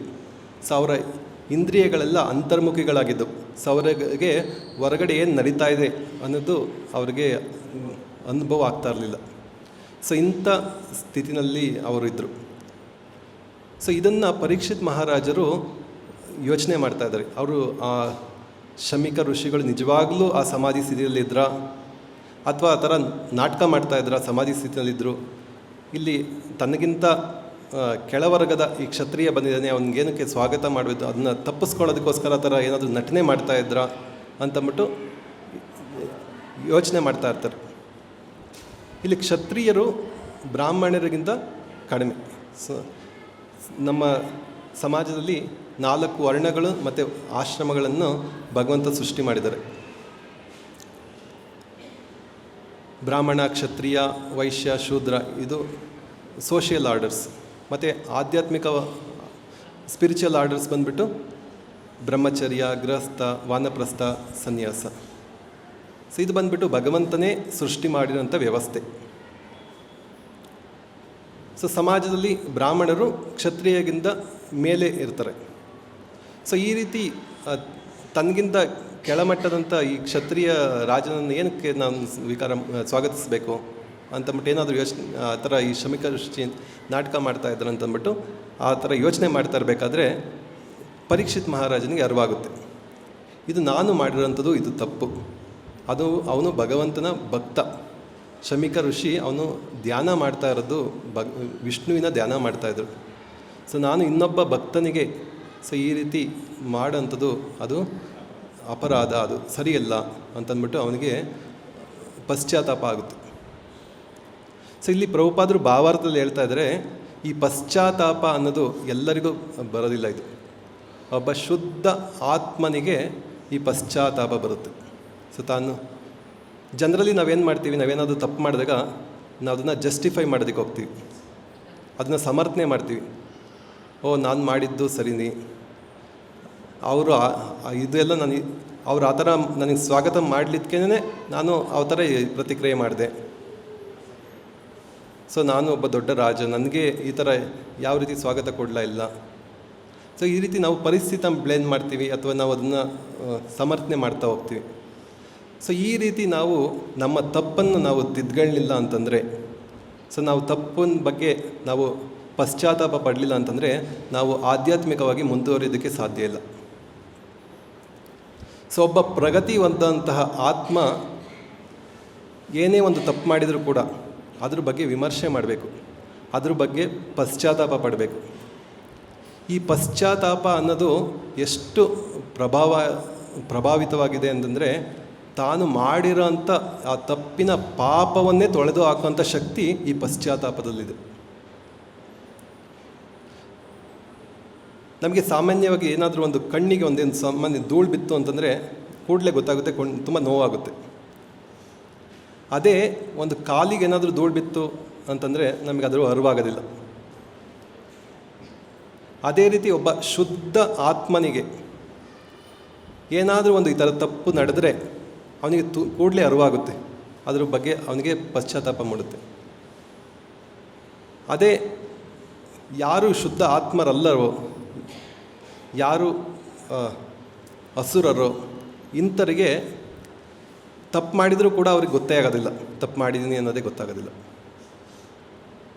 ಸೊ ಇದು ಶುದ್ಧ ಆತ್ಮರಿಗೆ ಮತ್ತು ಅಸುರರಿಗೆ ಇರೋಂಥ ವ್ಯತ್ಯಾಸ. ಸೊ ಇದು ಬಂದ್ಬಿಟ್ಟು ಒಂದು ಅಪರೂಪದ ಘಟನೆ. ಇದು ಸಾಮಾನ್ಯವಾಗಿ ಒಬ್ಬರು ದೊಡ್ಡ ರಾಜರು ಈ ಥರ ಶ್ರೇಷ್ಠ ಮುನಿಗೆ ಈ ರೀತಿ ಅವಮಾನ ಮಾಡೋಂಥ ವಿಚಾರ ಸಾಮಾನ್ಯವಾಗಿ ನಡೆಯೋದಿಲ್ಲ. ಇದು ನಡೆದಿದ್ದು ಇದು ಭಗವಂತನ ಇಚ್ಛೆಯಿಂದ. ಸಾಮಾನ್ಯವಾಗಿ ಬದ್ಧ ಆತ್ಮರಿಗೆ 4 ದೋಷಗಳಿರುತ್ತೆ. ಅದು ನಮ್ಮ ಶಾಸ್ತ್ರಗಳು ಹೇಳುತ್ತೆ. ಈ ಬದ್ಧ ಆತ್ಮರು ಈ 4 ದೋಷಗಳು ಯಾವುದು ಅಂತಂದರೆ, ಒಂದು ಬಂದ್ಬಿಟ್ಟು ಭ್ರಮ. ಭ್ರಮ ಅಂತಂದರೆ ತಪ್ಪು ಮಾಡೋದು, ಕಮಿಟಿಂಗ್ ಮಿಸ್ಟೇಕ್. ಅದು ನಮಗೆ ಸರಿಯಾಗಿ ವಿಚಾರಗಳ ಅರಿವಿಲ್ಲದೆ ಇರೋಂಥದ್ರಿಂದ ಅಥವಾ ನಮ್ಮ ಜ್ಞಾನದ ಕೊರತೆಯಿಂದ ಅಥವಾ ಕೆಲವೊಂದು ಟೈಮು ಗೊತ್ತಿದ್ರೂ ಕೂಡ ಇಂದ್ರಿಯಗಳ ನಿಗ್ರಹ ಮಾಡೋದಕ್ಕಾಗದೆಯಿಂದ, ಇಂದ್ರಿಯಗಳ ಸೆಳೆತದಿಂದ ತಪ್ಪುಗಳನ್ನ ಮಾಡ್ತಾರೆ. ಇದು ಮೊದಲನೇ ದೋಷ. ಎರಡನೇ ದೋಷ ಬಂದು ಪ್ರಮಾದ. ಪ್ರಮಾದ ಅಂತಂದರೆ ಭ್ರಮೆಗೆ ಒಳಗಾಗೋಂಥದ್ದು, ಇಲ್ಯೂಷನ್. ಇಲ್ಲೊಂದು ವೈರಿದೆ. ಸೊ ನಾವು ಹೋಗ್ಬೇಕಾದ್ರೆ ಇವಾಗೇನಾದರೂ ಲೈಟ್ ಇಲ್ಲ ಅಂತಂದರೆ ಅದನ್ನು ನಮ್ಮ ಕಾಲಿಗೆ ಏನಾದರೂ ಸಿಕ್ಕಿದ್ರೆ ಅದನ್ನ ಹಾವು ಅಂತ ಅಂದ್ಕೊಳ್ತೀವಿ. ಇದು ಬಂದ್ಬಿಟ್ಟು ಒಂದು ವಸ್ತುವಿನ ಇನ್ನೊಂದು ವಸ್ತು ಆಗಿ ಊಹೆ ಮಾಡ್ಕೊಳ್ಳೋಂಥದ್ದು. ಇದು ಬಂದ್ಬಿಟ್ಟು ಭ್ರಮೆಗೆ ಒಳಗಾಗೋಂಥದ್ದು. ಅಥವಾ ನಾವೇನಾದರೂ ಒಂದು ರಾತ್ರಿ ಹೊತ್ತು ಒಂದು ಕಾಡಿನಲ್ಲಿ ಹೋಗ್ತಾ ಇರ್ತೀವಿ, ಒಂದು ಗಾಳಿಯಿಂದ ಒಂದು ಎಲೆ ಅಲ್ಲಿ ಇಲ್ಲಿ ಓಡಾಡುತ್ತೆ, ಇಲ್ಲ ಅದೊಂದು ಭೂತಪ್ಪ ಬಂದ್ಬಿಡ್ತು ಅಂತಂದ್ಬಿಟ್ಟು ನಾವು ಯೋಚನೆ ಮಾಡ್ತೀವಿ. ಸೊ ಇದು ಎರಡನೇ ದೋಷ. ಮೂರನೇ ದೋಷ ಏನು ಅಂತಂದರೆ ವಿಪ್ರಲಿಪ್ಸ. ವಿಪ್ರಲಿಪ್ಸ ಅಂತಂದರೆ ಮೋಸ ಮಾಡುವಂಥ ಪ್ರವೃತ್ತಿ, ವಂಚಿಸುವಂಥ ಪ್ರವೃತ್ತಿ. ನಾನು ಬೇರೆಯವ್ರಿಗೆ ಮೋಸ ಮಾಡಬೇಕು, ನಾನು ಸಂತೋಷವಾಗಿರಬೇಕು, ಬೇರೆಯವ್ರು ಏನಾದರೂ ಆದರೂ ಪರವಾಗಿಲ್ಲ. ಇಲ್ಲ ಅಂತಂದರೆ ನನಗೆ ಗೊತ್ತಿಲ್ಲ, ನಮಗೊಂದು ವಿಚಾರಗಳ ಅರಿವಿರೋದಿಲ್ಲ ಅಥವಾ ಸಂಪೂರ್ಣ ಜ್ಞಾನ ಇರೋದಿಲ್ಲ, ಆದರೂ ಕೂಡ ನನಗೆ ಅದ್ರ ಬಗ್ಗೆ ಗೊತ್ತು ಅನ್ನೋ ಥರ ತೋರಿಸ್ಕೊಳ್ಳೋಂಥದ್ದು. ಸೊ ಇದು ಬಂದ್ಬಿಟ್ಟು ಪ್ರಮಾದ. ನಾಲ್ಕನೇ ದೋಷ ಬಂದ್ಬಿಟ್ಟು ವಿಪ್ರಲಿಪ್ಸ. ನಾಲ್ಕನೇದು ಕರ್ಣಪಾಠವ. ಕರ್ಣಪಾಠವ ಅಂತಂದರೆ ನಮ್ಮ ಇಂದ್ರಿಯಗಳು, ಅಪೂರ್ಣ ಇಂದ್ರಿಯಗಳು, ಇಂಪರ್ಫೆಕ್ಟ್ ಸೆನ್ಸಸ್. ನಮ್ಮ ಇಂದ್ರಿಯಗಳು ಆ ಶಕ್ತಿ ಇಲ್ಲ ನಮಗೆ, ಅದರಲ್ಲಿ ಪೂರ್ಣ ಶಕ್ತಿ ಇಲ್ಲ. ಫಾರ್ ಎಕ್ಸಾಂಪಲ್ ನಾವು ಇವಾಗ ಹೊರಗಡೆ ಹೋದರೆ ಸೂರ್ಯ ಇರ್ತಾನೆ, ಆ ಸೂರ್ಯನ ಒಂದು ಸಾಮಾನ್ಯ ಬಿಲ್ಲೆ ಅಂದ್ಕೊಂತೀವಿ, ಒಂದು ಡಿಸ್ಕ್ ಥರ. ಸೊ ನಮ್ಮ ಇಂದ್ರಿಯಗಳು ಅಪೂರ್ಣವಾಗಿರೋದ್ರಿಂದ ಸೊ ನಾವು ಒಂದು ವಿಚಾರನ ಇನ್ನೊಂದು ವಿಚಾರವಾಗಿ ಭಾವಿಸ್ತೀವಿ. ಇದು ಸಾಮಾನ್ಯ ಬದ್ಧ ಆತ್ಮರಲ್ಲಿ ಈ ರೀತಿ ಇರುತ್ತೆ. ಆದರೆ ಪರೀಕ್ಷಿತ್ ಮಹಾರಾಜರು ಈ ಥರ ಸಾಮಾನ್ಯ ಬದ್ಧ ವ್ಯಕ್ತಿಗಳಾಗಿರಲಿಲ್ಲ. ಅವರು ಮಹಾಭಾಗವತರು, ಅವರು ಶ್ರೇಷ್ಠ ಭಕ್ತರು, ಅವರು ಶುದ್ಧ ಭಕ್ತರು. ಯಾರು ಭಗವಂತನ ಶುದ್ಧ ಭಕ್ತರು ಅಥವಾ ಭಗವಂತ, ಇವರಿಗೆ ಈ 4 ದೋಷಗಳು ಇರೋದಿಲ್ಲ. ಅವರು ಈ 4 ದೋಷಗಳಿಂದ ಮುಕ್ತ ಮೇಲೆ ಇರ್ತಾರೆ.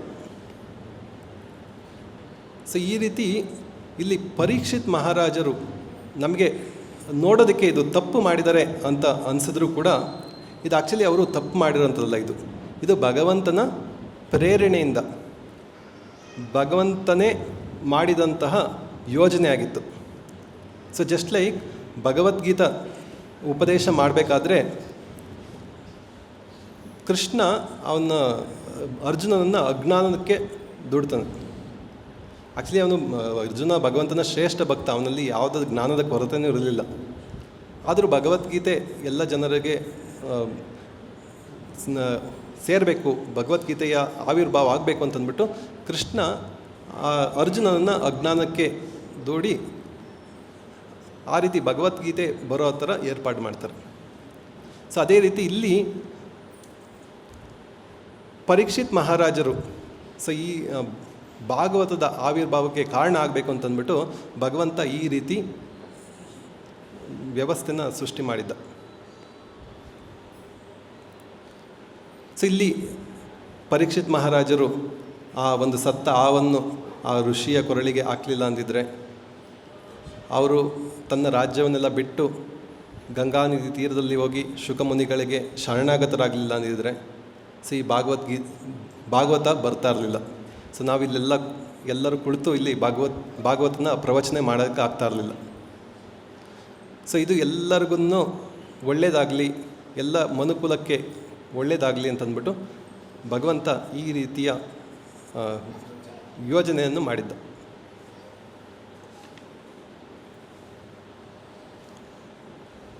ಸೊ ಆದರೆ ಇಲ್ಲಿ ಭಗವಂತ ಈ ಥರ ಯೋಜನೆ ಮಾಡಿದ್ದಾನೆ ಅಂದರೆ ಎಲ್ಲ ಭಗವಂತನ ಕೈನಲ್ಲೇ ಇದೆಯಾ ಅಥವಾ ನಮ್ಮ ಹತ್ರ ಏನೂ ಇಲ್ವಾ, ಇಲ್ಲ ಭಗವಂತನೇ ಈ ಥರ ಮಾಡ್ತಾರಾ ಅಂತ ಪ್ರಶ್ನೆ ಬರ್ಬೋದು ನಮಗೆ. ಸೊ ಇಲ್ಲಿ ಪ್ರತಿಯೊಬ್ಬ ವ್ಯಕ್ತಿಗೂ ಕೂಡ ಭಗವಂತ ಫ್ರೀ ವಿಲ್, ಒಂದು ಸ್ವತಂತ್ರ ಇಚ್ಛೆನ ಕೊಟ್ಟಿದ್ದಾರೆ. ಸೊ ನಾವು ನಮ್ಮ ಇಚ್ಛೆಯ ಪ್ರಕಾರ ನಾವು ನಮ್ಮ ಜೀವನ ಮಾಡ್ಬೋದು. ನಾವು ನಮ್ಮ ಆ ಸ್ವ ಇಚ್ಛೆನ ಯಾವ ರೀತಿ ನಾವು ಉಪಯೋಗ ಮಾಡ್ತೀವಿ ಆ ರೀತಿ ನಮ್ಮ ಮುಂದಿನ ಭವಿಷ್ಯ ನಿರ್ಧಾರ ಆಗುತ್ತೆ. ಸೊ ನಾವು ಇಲ್ಲೆಲ್ಲರೂ ಇಂದು ಕುಳಿತು ಈ ಭಾಗವತದ ಶ್ರವಣ ಮಾಡ್ತಾ ಇದ್ದೀವಿ ಅಂತಂದರೆ ನಾವು ನಮ್ಮ ಆ ಸ್ವತಂತ್ರನ ಆ ಸ್ವ ಇಚ್ಛೆನ ನಾವು ಒಂದು ಒಳ್ಳೆಯ ನಿರ್ಧಾರಕ್ಕೆ ಉಪಯೋಗಿಸಿ ನಾವು ಒಂದು ಟೈಮ್ನಲ್ಲಿ ಆ ಡಿಸಿಷನ್ ತಗೊಂಡಿದ್ದೀವಿ, ನಾನು ಇಸ್ಕಾನ್ಗೆ ಹೋಗಿ ಇಲ್ಲಿ ಭಾಗವತದ ಪ್ರವಚನ ಮಾಡಬೇಕು ಅಂತಂದ್ಬಿಟ್ಟು.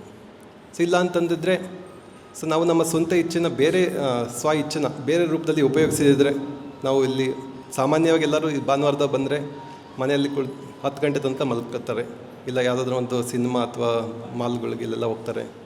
ಸೊ ಈ ರೀತಿ ನಾವು ಯಾವ ರೀತಿ ನಮ್ಮ ಯಾವ ರೀತಿ ಉಪಯೋಗಿಸ್ತೀವಿ ಆ ರೀತಿ ನಮ್ಮ ಭವಿಷ್ಯ ನಿರ್ಧಾರ ಆಗುತ್ತೆ.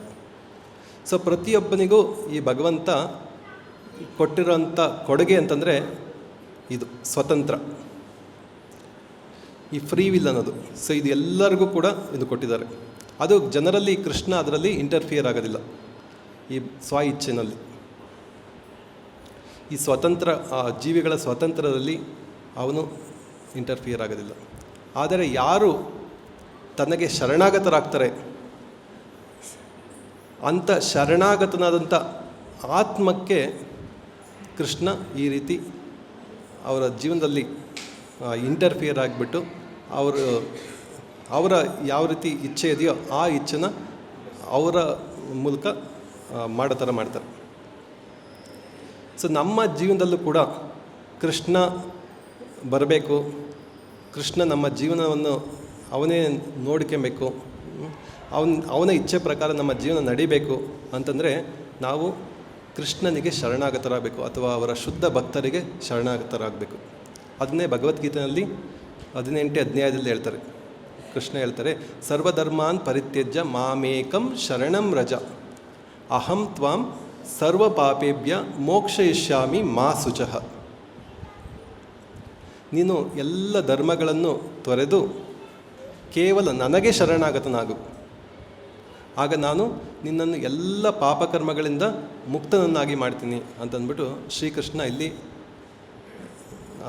ಅರ್ಜುನನಿಗೆ ಹೇಳ್ತಾ ಇದ್ದಾರೆ. ಆಮೇಲೆ ಇದನ್ನ ಹೇಳಿದ ಮೇಲೆ ಕೃಷ್ಣ ಹೇಳ್ತಾರೆ, ಯಥೇಚ್ಛಿಸಿ ತಥಾಕುರು. ಅವನ ಸ್ವಾತಂತ್ರ್ಯನ ಕೃಷ್ಣ ಕಸ್ಕೊಳ್ಳಿಲ್ಲ, ಅರ್ಜುನನ ಸ್ವಾತಂತ್ರ್ಯನ. ಇಷ್ಟೆಲ್ಲ ಭಗವದ್ಗೀತೆ ಹೇಳಿದ ಮೇಲೂ ಕೂಡ ಕೊನೆಯಲ್ಲಿ ಅರ್ಜುನನಿಗೆ ಕೃಷ್ಣ ಹೇಳಿದ್ದು, ನಿನ್ನ ಇಚ್ಛೆ ಇದ್ದಂತೆ ನೀನು ಮಾಡು ಅಂತಂದ್ಬಿಟ್ಟು. ನಾನು ಹೇಳಿದ ಪ್ರಕಾರ ಮಾಡು ಅಂತ ಹೇಳಿಲ್ಲ. ಆದರೆ ಕೃಷ್ಣನಿಗೆ ಈ ಅರ್ಜುನ ಶರಣಾಗತರಾಗ್ತಾರೆ. ಕರಿಷ್ಯೇ ವಚನಂ ತವ ಅಂತ ಹೇಳ್ತಾರೆ. ನೀನು ಹೇಳದಂತೆ ನಾನು ನಡಿತೀನಿ ಅಂತಂದ್ಬಿಟ್ಟು ಅರ್ಜುನ ಕೃಷ್ಣನಿಗೆ ಶರಣಾಗತರಾಗ್ತಾರೆ. ಸೊ ಯಾವತ್ತು ನಾವು ಕರಿಷ್ಯೇ ವಚನಂ ತವ ಅಂತ ನಾವು ಕೃಷ್ಣನಿಗೆ ಹೇಳ್ತೀವಿ, ಸೊ ನಾನು ಕೃಷ್ಣ ನೀನು ಏನು ಹೇಳಿದೀಯ ಅದ್ರ ಪ್ರಕಾರ ನಾನು ಜೀವನ ಮಾಡ್ತೀನಿ, ಸೊ ನಿನ್ನ ಇಚ್ಛೆಯಂತೆ ನಾನು ಜೀವನ ಮಾಡ್ತೀನಿ ಅಂತ ನಾವು ಯಾವತ್ತು ಹೇಳ್ತೀವಿ, ಆಗ ನಮ್ಮ ಜೀವನದಲ್ಲಿ ಕೃಷ್ಣ ಇಂಟರ್ಫಿಯರ್ ಆಗ್ತಾರೆ. ಅವರು ಕೃಷ್ಣ ತಮ್ಮ ನಿರ್ಧಾರಗಳನ್ನ ನಮ್ಮ ಜೀವನದಲ್ಲಿ ಈ ಥರ ಸನ್ನಿವೇಶಗಳನ್ನ ಕ್ರಿಯೇಟ್ ಮಾಡೋದ್ರ ಮೂಲಕ ನಮ್ಮಲ್ಲಿ ಅದನ್ನು ಆಧ್ಯಾತ್ಮಿಕವಾಗಿ ಮುಂದುವರಿಯೋದಕ್ಕೆ ಏರ್ಪಾಡು ಮಾಡ್ತಾರೆ. ಸಾಮಾನ್ಯವಾಗಿ ನಾವು ಭಾವಿಸ್ತೀವಿ ಒಳ್ಳೆಯದು ಅಂತಂದರೆ ನಮಗೇನಾದರೂ ಒಂದು ಸುಖ ಬರಬೇಕು, ಸಂತೋಷ ಬರಬೇಕು, ನೆಮ್ಮದಿ ಈ ಥರ ಇರಬೇಕು ಅಂತಂದ್ಬಿಟ್ಟು. ಇದು ಸಾಮಾನ್ಯ ಅಪೇಕ್ಷೆ. ಬಟ್ ಆದರೆ ಶುದ್ಧ ಭಕ್ತರು ಆ ಥರ ಯೋಚನೆ ಮಾಡೋದಿಲ್ಲ. ನನ್ನ ಜೀವನದಲ್ಲಿ ನಡೆಯುವಂತಹ ಪ್ರತಿಯೊಂದು ಘಟನೆ ಕೂಡ ಅದು ಕೃಷ್ಣನ ಪ್ಲ್ಯಾನ್ ಆಗಿರುತ್ತೆ. ಸೊ ಅವನು ಕೃಷ್ಣನ ಏನೋ ನನಗೆ ಈ ಸನ್ನಿವೇಶದಿಂದ ನನಗೆ ಏನೋ ಒಂದು ಪಾಠ ಕಲಿಸ್ತಾ ಇದ್ದಾನೆ ಅಂತಂದ್ಬಿಟ್ಟು ಆ ಶುದ್ಧ ಭಕ್ತರು ಯೋಚನೆ ಮಾಡ್ತಾರೆ.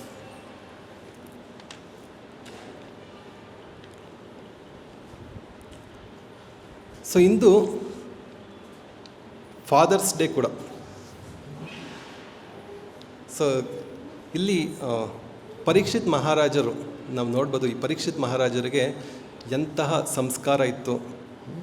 ಅವನ ಜೀವನ ನೋಡಿದರೆ ಅವನು ತಮ್ಮ ಜೀವನದಲ್ಲಿ ಧರ್ಮರಾಯನಲ್ಲಿದ್ದಂತಹ ಧರ್ಮ ಮತ್ತು ಅರ್ಜುನಲ್ಲಿದ್ದಂತಹ ಶರಣಾಗತಿ ಮತ್ತು ತನ್ನ ತಂದೆ ಅಭಿಮನ್ಯುವನಲ್ಲಿದ್ದಂತಹ ಧೈರ್ಯ ಎಲ್ಲವನ್ನು ತನ್ನ ಜೀವನದಲ್ಲಿ ಅಳವಡಿಸ್ಕೊಂಡಿದ್ರು. ಸೊ ಒಬ್ಬ ಒಳ್ಳೆ ತಂದೆ ತನ್ನ ಮಕ್ಕಳಿಗೆ ಕೊಡೋವಂಥ ಒಳ್ಳೆ ಕೊಡುಗೆ ಅಂತಂದರೆ ಅದು ಕೃಷ್ಣ ಪ್ರಜ್ಞೆ ಅಥವಾ ಒಳ್ಳೆಯ ಸಂಸ್ಕಾರ.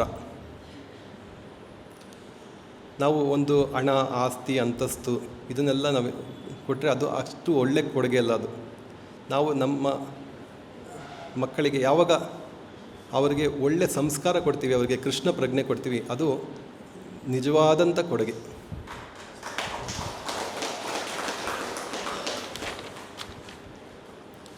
ಸೊ ನಮ್ಮ ಜೀವನದಲ್ಲಿ ನಡೆಯುವಂತಹ ಘಟನೆಗಳು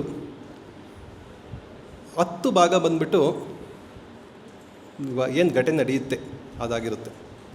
ಆದರೆ 90 ಭಾಗ ಬಂದ್ಬಿಟ್ಟು ನಾವು ಆ ಘಟನೆಗೆ ಯಾವ ರೀತಿ ಪ್ರತಿಕ್ರಿಯೆ ಮಾಡ್ತೀವಿ ಅದ್ರ ಮೇಲೆ ನಿರ್ಧಾರ ಆಗಿರುತ್ತೆ. ಸೊ ನಾವು ಫಾರ್ ಎಕ್ಸಾಂಪಲ್ ತಗೊಂಡ್ರೆ, ನಾವೊಂದು ಟ್ರಾಫಿಕ್ನಲ್ಲಿ ಹೋಗ್ತಾ ಇರ್ತೀವಿ. ಅಲ್ಲಿ ಒಂದೇನೋ ಮುಂದೆ ಆಕ್ಸಿಡೆಂಟ್ ಆಗಿರುತ್ತೆ, ಫುಲ್ ಟ್ರಾಫಿಕ್ ಜಾಮ್ ಆಗಿರುತ್ತೆ. ಬಟ್ ಆ್ಯಕ್ಚುಲಿ ನಮಗೊಂದು ಮೀಟಿಂಗ್ ಏನೋ ಇರುತ್ತೆ, ಒಂದು ಹೋಗ್ಬಿಟ್ಟು ಯಾರನ್ನೊಬ್ಬರನ್ನ ಭೇಟಿ ಮಾಡಬೇಕಿರುತ್ತೆ, ಅದನ್ನ ಮೀಟಿಂಗ್ ಅಟೆಂಡ್ ಮಾಡಬೇಕು. ಬಟ್ ಇಲ್ಲೊಂದು ಟ್ರಾಫಿಕ್ ಜಾಮ್ನಲ್ಲಿ ಸಿಕ್ಕಾಕೊಂಡ್ಬಿಟ್ಟಿದ್ದೀವಿ. ಅಲ್ಲಿ ಟ್ರಾಫಿಕ್ ಜಾಮ್ ಆಗಿರೋದು ಅದು 10%. ನಾವು ಅದಕ್ಕೆ ಯಾವ ರೀತಿ ಪ್ರತಿಕ್ರಿಯೆ ಕೊಡ್ತೀವಿ ಅನ್ನೋದು ಅದು 90 ಭಾಗ. ನಾವು ಒಂದು ರೀತಿ ಪ್ರತಿಕ್ರಿಯೆ ಕೊಡ್ಬೋದು. ನಾವು ಆರನ್ನ ಪ್ರೆಸ್ ಮಾಡ್ತಾ ಬೇರೆಯವ್ರಿಗೆಲ್ಲರೂ ಅಲ್ಲಿ ಪಕ್ಕದಲ್ಲಿರೋರಿಗೆಲ್ಲ ಕಿರಿಕಿರಿ ಮಾಡಿ ಬೇಗ ಹೋಗು ಅಂತಂದ್ಬಿಟ್ಟು ಅವ್ರನ್ನ ಜಗಳ ಮಾಡಿ ನಮ್ಮ ಮನಸ್ಸನ್ನು ಕಲುಷಿತ ಮಾಡ್ಕೊಬೋದು. ಮತ್ತು ಇನ್ನೊಂದು ಬಂದುಬಿಟ್ಟು ಓಕೆ ಎನಿವೇ ಟ್ರಾಫಿಕ್ ಜಾಮ್ ಆಗಿದೆ, ನನ್ನ ಹತ್ರ ಪರಿಸ್ಥಿತಿ ನನ್ನಲ್ಲಿ ಕೈನಲ್ಲಿಲ್ಲ, ಇದು ಪರಿಸ್ಥಿತಿ ನನ್ನ ಕೈ ಮೀರಿದ್ದು ಅಂತಂದ್ಬಿಟ್ಟು ಒಂದು ಹರೇ ಕೃಷ್ಣ ಮಹಾಮಂತ್ರ ಜಪ ಮಾಡ್ಬೋದು. ಹರೇ ಕೃಷ್ಣ ಕೃಷ್ಣ ಕೃಷ್ಣ ಹರೇ ಹರೇ, ಹರೇ ರಾಮ ರಾಮ ರಾಮ ಹರೇ ಹರೇ, ಅಥವಾ ಒಂದು ಪ್ರಭುಪಾದರ ಲೆಕ್ಚರ್ ಕೇಳ್ಬೋದು. ಸೊ ಈ ರೀತಿ ಆ ಪರಿಸ್ಥಿತಿನೂ ಕೂಡ ಒಳ್ಳೆ ಅವಕಾಶವನ್ನಾಗಿ ಉಪಯೋಗಿಸ್ಕೊಂಡು ಹರೇ ಕೃಷ್ಣ ಮಂತ್ರ ಜಪ ಮಾಡೋದಕ್ಕೆ ಉಪಯೋಗಿಸ್ಕೊಬೋದು. ಸೊ ಇಲ್ಲಿ ಒಂದು ನಾವು ಕಂಪೇರ್ ಮಾಡಿದರೆ ಒಂದು ಬಂದುಬಿಟ್ಟು 10 ಭಾಗ ಏನು ಟ್ರಾಫಿಕ್ ಜಾಮ್ ಅದು ನಮ್ಮ ಹತ್ರ ನಮ್ಮ ಕೈ ಮೀರಿದ್ದದು, ನಮ್ಮಲ್ಲಿ ಕೈನಲ್ಲಿಲ್ಲ ಅದು, ಆದರೆ 90 ಭಾಗ ನಮ್ಮ ಕೈನಲ್ಲಿದೆ. ಸೊ ನಾವು ಬೇರೆಯವ್ರಿಗೆಲ್ಲ ಕಿರಿಕಿರಿ ಮಾಡಿ ತೊಂದರೆ ಮಾಡಿ ನಮ್ಮ ಮನಸ್ಸನ್ನು ಎಲ್ಲ ಕಲುಷಿತ ಮಾಡ್ಕೊಂಡು ಅಲ್ಲಿ ಮೀಟಿಂಗ್ ಹೋದ್ಮೇಲೆ ಅಲ್ಲೂ ಕೂಡ ಅಲ್ಲಿ ಅವ್ರ ಹತ್ರ ಜಗಳ ಮಾಡ್ಕೊಂಡು ಇದು ಮಾಡೋದಕ್ಕಿಂತ ನಾವು ಯಾವಾಗ ಈ ರೀತಿ ಕೃಷ್ಣ ನಾಮಸ್ಮರಣೆ ಮಾಡ್ತೀವಿ, ಕೃಷ್ಣನ ಬಗ್ಗೆ ಚಿಂತನೆ ಮಾಡ್ತೀವಿ, ಆಗ ಆ ಪರಿಸ್ಥಿತಿನೇ ತುಂಬ ಡಿಫ್ರೆಂಟ್ ಇರುತ್ತೆ. ಸೊ ಅನದರ್ ಉದಾಹರಣೆ, ಇನ್ನೊಂದು ಉದಾಹರಣೆ ಕೊಡಬೇಕು ಅಂತಂದರೆ, ಮನೆಯಲ್ಲಿ ಏನೋ ಒಂದು ಬೆಳಗ್ಗೆ ಎದ್ದೊಳ್ತೀವಿ. ಸೊ ಮಕ್ಕಳುಗಳ್ನೆಲ್ಲನೂ ಸ್ಕೂಲ್ಗೆ ಹೋಗೋದಕ್ಕೆ ರೆಡಿ ಮಾಡಬೇಕು. ಸೊ ಸ್ಕೂಲ್ಗೆ ಹೋಗ್ಬೇಕಾದ್ರೆ ಅವ್ರಿಗೆಲ್ಲನೂ ಬಟ್ಟೆ ಹಾಕ್ಬಿಟ್ಟು ರೆಡಿ ಮಾಡ್ತಾ ಇರ್ತೀವಿ. ಅಂಥ ಸಮಯದಲ್ಲಿ ಮನೆಯಲ್ಲಿ ಒಬ್ಬರು ಬಂದ್ಬಿಟ್ಟು ಒಂದು ಗ್ಲಾಸ್ ಟೀ ಕೊಡ್ತಾರೆ. ಆ ಮಕ್ಳುಗಳ್ನ ರೆಡಿ ಮಾಡ್ತಾ ಇರ್ತಾರೆ, ಮತ್ತು ಜೊತೆಲಿ ಒಂದು ಈ ಟೀನೂ ಕುಡಿತಾ ಇರ್ತಾರೆ. ಆ ಟೀ ಕುಡಿಬೇಕಾದ್ರೆ ಅದೊಂದು ಬಂದ್ಬಿಟ್ಟು ಅದು ಚೆಲ್ಲೋಗ್ಬಿಡುತ್ತೆ. ಅದು ಆ್ಯಕ್ಚುಲಿ ಅವಾಗ ತಾನೇ ಒಂದು ಐರನ್ ಮಾಡ್ಕೊಂಡು ಒಂದು ಫ್ರೆಶ್ ವೈಟ್ ಕ್ಲಾತ್ ಹಾಕ್ಕೊಂಡು ರೆಡಿಯಾಗಿರ್ತೀವಿ. ಇವಾಗ ಮನೆಯಲ್ಲಿ ಎಲ್ಲರಿಗೂ ಬೈದ್ಬಿಟ್ಟು ಎಲ್ಲರಿಗೂ ಜಗಳ ಮಾಡಿ, ಏನು ಇಷ್ಟೂ ಜ್ಞಾನ ಇಲ್ವಾ, ಇದೆಲ್ಲನೂ ಒಂದು ಟೀ ಯಾವ ರೀತಿ ಕೊಡೋದು ಅಂತ ಗೊತ್ತಿಲ್ವಾ, ಸೊ ಅಂತಂದ್ಬಿಟ್ಟು ಎಲ್ಲರ ಮೇಲೆ ಜಗಳ ಮಾಡಿ ಇವನ್ ಮಕ್ಳುಗಳ ಮೇಲೇನೂ ರೇಗಾಡಿ, ಮತ್ತು ಅಲ್ಲಿ ಏನೋ ಅರಿಬರಿನಲ್ಲೆಲ್ಲನೂ ಮತ್ತೆ ಇನ್ನೊಂದು ಬಟ್ಟೆ ಚೇಂಜ್ ಮಾಡ್ಕೊಂಡು ಮಕ್ಳುಗಳ್ನ ಸ್ಕೂಲ್ಗೆ ಸೇರಿಸ್ಬಿಟ್ಟು ನಮ್ಮ ಕೆಲಸಕ್ಕೂ ಕಾರ್ಯಗಳಿಗೆ ಹೋಗ್ಬೋದು. ಇದರಿಂದ ಇದು ಒಂದು ರೀತಿ. ಇದರಲ್ಲಿ ನಮಗೆ ಎಲ್ಲರಿಗೂ ನಮ್ಮ ಮನಸ್ಸಿನಲ್ಲೆಲ್ಲ ಕಲುಷಿತ ಆಗಿಬಿಟ್ಟು ನಮ್ಮ ಮನಸ್ಸು ಗೊಂದಲಕ್ಕೆ ಈಡಾಗುತ್ತೆ. ಇನ್ನೊಂದು ಬಂದುಬಿಟ್ಟು ಏನೋ ಇದು ನಡೀತು, ಸೊ ಆಗಿದ್ದಾಯಿತು ಪರವಾಗಿಲ್ಲ ಅಂತಂದ್ಬಿಟ್ಟು ಯಾರ ಮೇಲೂ ಜಗಳ ಮಾಡ್ದೇನೆ ಸೊ ಒಂದು ತನ್ನ ಕರ್ತವ್ಯವನ್ನು ಮಾಡಿ ತನ್ನ ಆಫೀಸ್ಗೆ ಹೋಗೋಂಥದ್ದು, ಇದು ಇನ್ನೊಂದು. ಸೊ ಇಲ್ಲಿ ನೋಡಿದರೆ ನಮ್ಮ 10 ಭಾಗ ಬಂದ್ಬಿಟ್ಟು ನಮ್ಮ ಕೈನಲ್ಲಿಲ್ಲ. ಅದು ಅದು ಬಂದ್ಬಿಟ್ಟು ನಮ್ಮ ಬಟ್ಟೆ ಮೇಲೆ ಚೆಲ್ಲೋಗಿದ್ದು ನಮ್ಮ ಆಕಸ್ಮಿಕವಾಗಿ ಆಯಿತು, ಅದು ನಮ್ಮ ನಿಯಂತ್ರಣದಲ್ಲಿಲ್ಲ. ಅದೇ 90 ಭಾಗ ನಾವು ಅದಕ್ಕೆ ಯಾವ ರೀತಿ ಪ್ರತಿಕ್ರಿಯೆ ಕೊಡ್ತೀವಿ ಅನ್ನೋದ್ರ ಮೇಲೆ ನಿರ್ಧಾರ ಆಗಿರುತ್ತೆ. ಅದೇ ರೀತಿ ಇಲ್ಲಿ ನೋಡಿದರೆ, ಇಂದಿನ ಪರಿಸ್ಥಿತಿ ನೋಡಿದರೆ, ಪರೀಕ್ಷಿತ್ ಮಹಾರಾಜ ಆ 10% ಆ ಸಮಯದಲ್ಲಿ ಅವರಿಗೆ ಆ ಥರ ಮಾಡಬೇಕು ಅನಿಸ್ತು. ಸೊ ಈ ರೀತಿ ಋಷಿಮುನಿಗಳು ಅವ್ರಿಗೆ ಸರಿಯಾಗಿ ಅವ್ರು ಸ್ವಾಗತ ಮಾಡಲಿಲ್ಲ. ಸೊ ಅದೊಂದು ಸತ್ತ ಅವನ್ನ ತಗೊಂಡು ಅವ್ರ ಮೇಲೆ ಎತ್ತಿ ಹಾಕಿದರು. ಆದರೆ ಮನೆಗೆ ಹೋಗ್ಬಿಟ್ಟು ಅವರು ಪಶ್ಚಾತ್ತಾಪ ಪಡೋದಕ್ಕೆ ಶುರು ಮಾಡ್ತಾರೆ. ಸೊ ಈ ಪಶ್ಚಾತ್ತಾಪದಿಂದ ಅವರು ತಮ್ಮ ಮನೆಯನ್ನೆಲ್ಲ ತೊರೆದು, ಅರಮನೆ ತೊರೆದು, ಗಂಗಾ ನದಿ ತೀರದಲ್ಲಿ ಹೋಗಿ ಭಾಗವತದ ಶ್ರವಣ ಮಾಡಿ, ಆ ಋಷಿಯ ಮುನಿ ಮಗನಿಂದ ಶಾಪ ಆದರೂ ಕೂಡ 7 ದಿನಗಳ ಕಾಲ ಕಂಟಿನ್ಯೂಸ್ ಆಗಿ ಈ ಭಾಗವತದ ಶ್ರವಣ ಮಾಡಿ ಅವನು ಭಗವಂತನ ಲೋಕಕ್ಕೆ ಮರಳಿ ಹೋಗ್ತಾರೆ.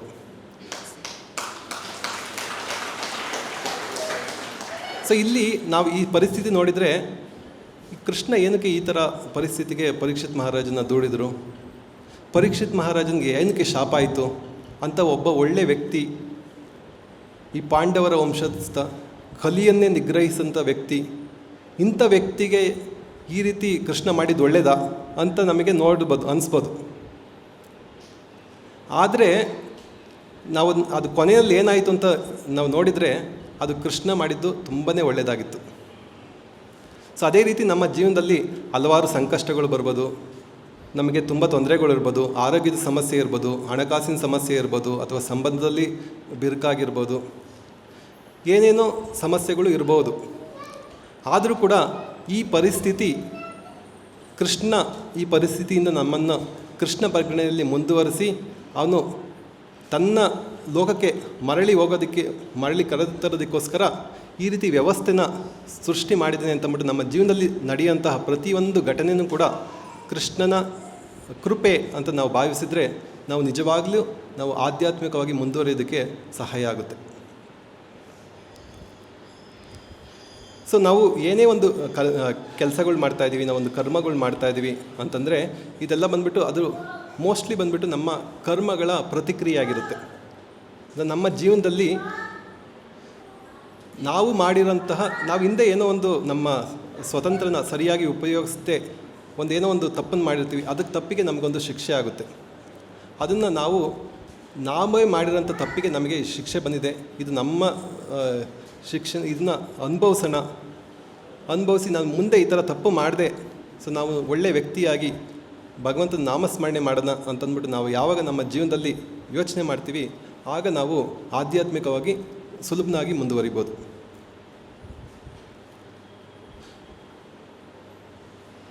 ಸೊ ಇಲ್ಲಿ ಯಾರು ಕೃಷ್ಣನಿಗೆ ಶರಣಾಗತರಾಗ್ತಾರೆ ಮತ್ತು ಯಾರು ಶರಣಾಗತರಾಗೋದಿಲ್ಲ ಇಲ್ಲಿರೋಂಥ ವ್ಯತ್ಯಾಸ ಅಂತಂದರೆ, ಯಾರು ಕೃಷ್ಣನಿಗೆ ಶರಣಾಗತರಾಗಿರ್ತಾರೆ ಅವರು ಕೃಷ್ಣ ಅವನನ್ನು ಜೀವನವನ್ನು ಅವನೇ ನಿಯಂತ್ರಿಸ್ತಾರೆ. ಆದರೆ ಯಾರು ಕೃಷ್ಣನಿಗೆ ಶರಣಾಗತರಾಗೋದಿಲ್ಲ ಅಂಥವರು ಅವರ ಕರ್ಮಗಳ ಪ್ರಕಾರದಲ್ಲಿ ಅವರು ಜೀವನ ಮಾಡ್ತಾ ಇರ್ತಾರೆ. ಸೊ ತಾನು ಹಿಂದೆ ಏನೋ ಒಂದು ಒಳ್ಳೆಯ ಕೆಲಸ ಮಾಡಿರ್ತಾರೆ, ಅದಕ್ಕೆ ಒಳ್ಳೆಯ ಪ್ರತಿಕ್ರಿಯೆ ಆಗುತ್ತೆ, ಅಥವಾ ಏನೋ ಒಂದು ತಪ್ಪು ಮಾಡಿರ್ತಾರೆ, ಅದಕ್ಕೆ ಒಂದು ತಪ್ಪಿನ ರಿಯಾಕ್ಷನ್ ಆಗುತ್ತೆ. ಸೊ ಈ ರೀತಿ ಕರ್ಮದ ಪ್ರಕಾರ ಅವರು ಜೀವನ ನಡೆಸ್ತಾ ಇರ್ತಾರೆ. ನಾವು ಯಾವಾಗ ಕೃಷ್ಣನಿಗೆ ಶರಣಾಗತರಾಗ್ತೀವಿ ಅಥವಾ ಅವರ ಶುದ್ಧ ಭಕ್ತರಿಗೆ ನಾವು ಶರಣಾಗತರಾಗ್ತೀವಿ, ಆಗ ನಮ್ಮ ಕರ್ಮವನ್ನು ಅವರೇ ನಿಯಂತ್ರಿಸ್ತಾರೆ. ಇದು ಯಾವ ರೀತಿ ಅಂತಂದರೆ, ನಮ್ಮೊಂದು ಉದಾಹರಣೆ ತಗೊಬೇಕು ಅಂತಂದರೆ, ಈ ಮಳೆಗಾಲದಲ್ಲಿ ತುಂಬ ಜಾಸ್ತಿ ಮಳೆ ಬಂದು ತುಂಬ ಪ್ರವಾಹನೇ ಸೃಷ್ಟಿಯಾಗುತ್ತೆ, ಎಲ್ಲಿ ನೋಡಿದರೂ ನೀರು ಬರುತ್ತೆ. ಆ ನೀರನ್ನು ಬಂದುಬಿಟ್ಟು ನಾವು ಒಂದು ಅಣೆಕಟ್ಟು ಹಾಕ್ಬಿಟ್ಟು ನೀರನ್ನು ಸ್ಟಾಪ್ ಮಾಡ್ಬೋದು. ಸ್ಟಾಪ್ ಮಾಡಿದಾಗ ಈ ನೀರು ಸ್ಟಾಪ್ ಆಗೋದಿಲ್ಲ, ನೀರು ಇರುತ್ತೆ. ಬಂದುಬಿಟ್ಟು ಅದು ನಾವು ಅಣೆಕಟ್ಟು ಹಾಕಿಲ್ಲ ಅಂತಂದರೆ ಆ ನೀರು ಎಲ್ಲ ಹೋಗ್ಬಿಟ್ಟು ಅಲ್ಲಿ ಬೆಳೆಗಳನ್ನ ನಾಶ ಮಾಡ್ತಾಯಿತ್ತು ಅಥವಾ ನಮ್ಮ ಊರುಗಳನ್ನ ನಾಶ ಮಾಡ್ತಾಯಿತ್ತು. ಅದೇ ಯಾವಾಗ ನಾವು ಈ ಅಣೆಕಟ್ಟನ್ನು ಹಾಕ್ತೀವಿ, ಆಗ ಆ ನೀರು ನಿಯಂತ್ರಿಸ್ತದಲ್ಲಿ. ಮತ್ತು ಆ ನೀರು ಯಾವಾಗ ಅಲ್ಲಿ ನಿಯಂತ್ರಣಕ್ಕೆ ಬರ್ತದೆ, ಆ ನೀರನ್ನು ನಮಗೆ ನೀರಿನ ಕೊರತೆ ಇದ್ದಾಗ ಆ ಅಣೆಕಟ್ಟನ್ನು ಗೇಟ್ನ ಓಪನ್ ಮಾಡೋದ್ರ ಮೂಲಕ ನಾವು ಅದನ್ನು ನೀರನ್ನು ಉಪಯೋಗಿಸ್ಕೊಬೋದು. ಸೊ ಈ ರೀತಿ ನಮ್ಮ ಜೀವನದಲ್ಲಿ ನಾವೇನೇನು ನಮ್ಮ ಕರ್ಮಗಳು ಮಾಡಿದ್ದೀವಿ, ಅದು ನಮ್ಮದನ್ನ ಪ್ರಾರಬ್ಧ ಕರ್ಮ ಅಂತ ಹೇಳ್ತಾರೆ. ನಮ್ಮ ಈ ಜೀವನಕ್ಕೆ ಒಂದು ಪೋರ್ಷನ್ ಆಫ್ ಅವರ್ ಕರ್ಮನ ಪ್ರಾರಬ್ಧ ಕರ್ಮದ ರೂಪದಲ್ಲಿ ನಮಗೆ ಕೊಟ್ಟಿದ್ದಾರೆ. ಸೊ ಇದರಲ್ಲಿ ನಮಗೆ ಏನು ಆಗಬೇಕು, ನಮ್ಮ ಜೀವನದಲ್ಲಿ ಏನು ನಡೆಯುತ್ತೆ ಅನ್ನೋದೆಲ್ಲನೂ ಪೂರ್ವ ನಿರ್ಧಾರ ಆಗಿರುತ್ತೆ, ಮೇನ್ ಅದು ಘಟನೆಗಳೆಲ್ಲನೂ. ಆದರೆ ಯಾರು ಕೃಷ್ಣನ ಅಥವಾ ಕೃಷ್ಣನ ಭಕ್ತರಿಗೆ ಶರಣಾಗತರಾಗ್ತಾರೆ, ಪೂರ್ವ ನಿರ್ಧರಿತ ಕರ್ಮನೂ ಕೂಡ ಅವರು ಕೃಷ್ಣ ಮತ್ತು ಅವನ ಭಕ್ತರು ಅವರ ನಿಯಂತ್ರಣಕ್ಕೆ ತಗೊಳ್ತಾರೆ.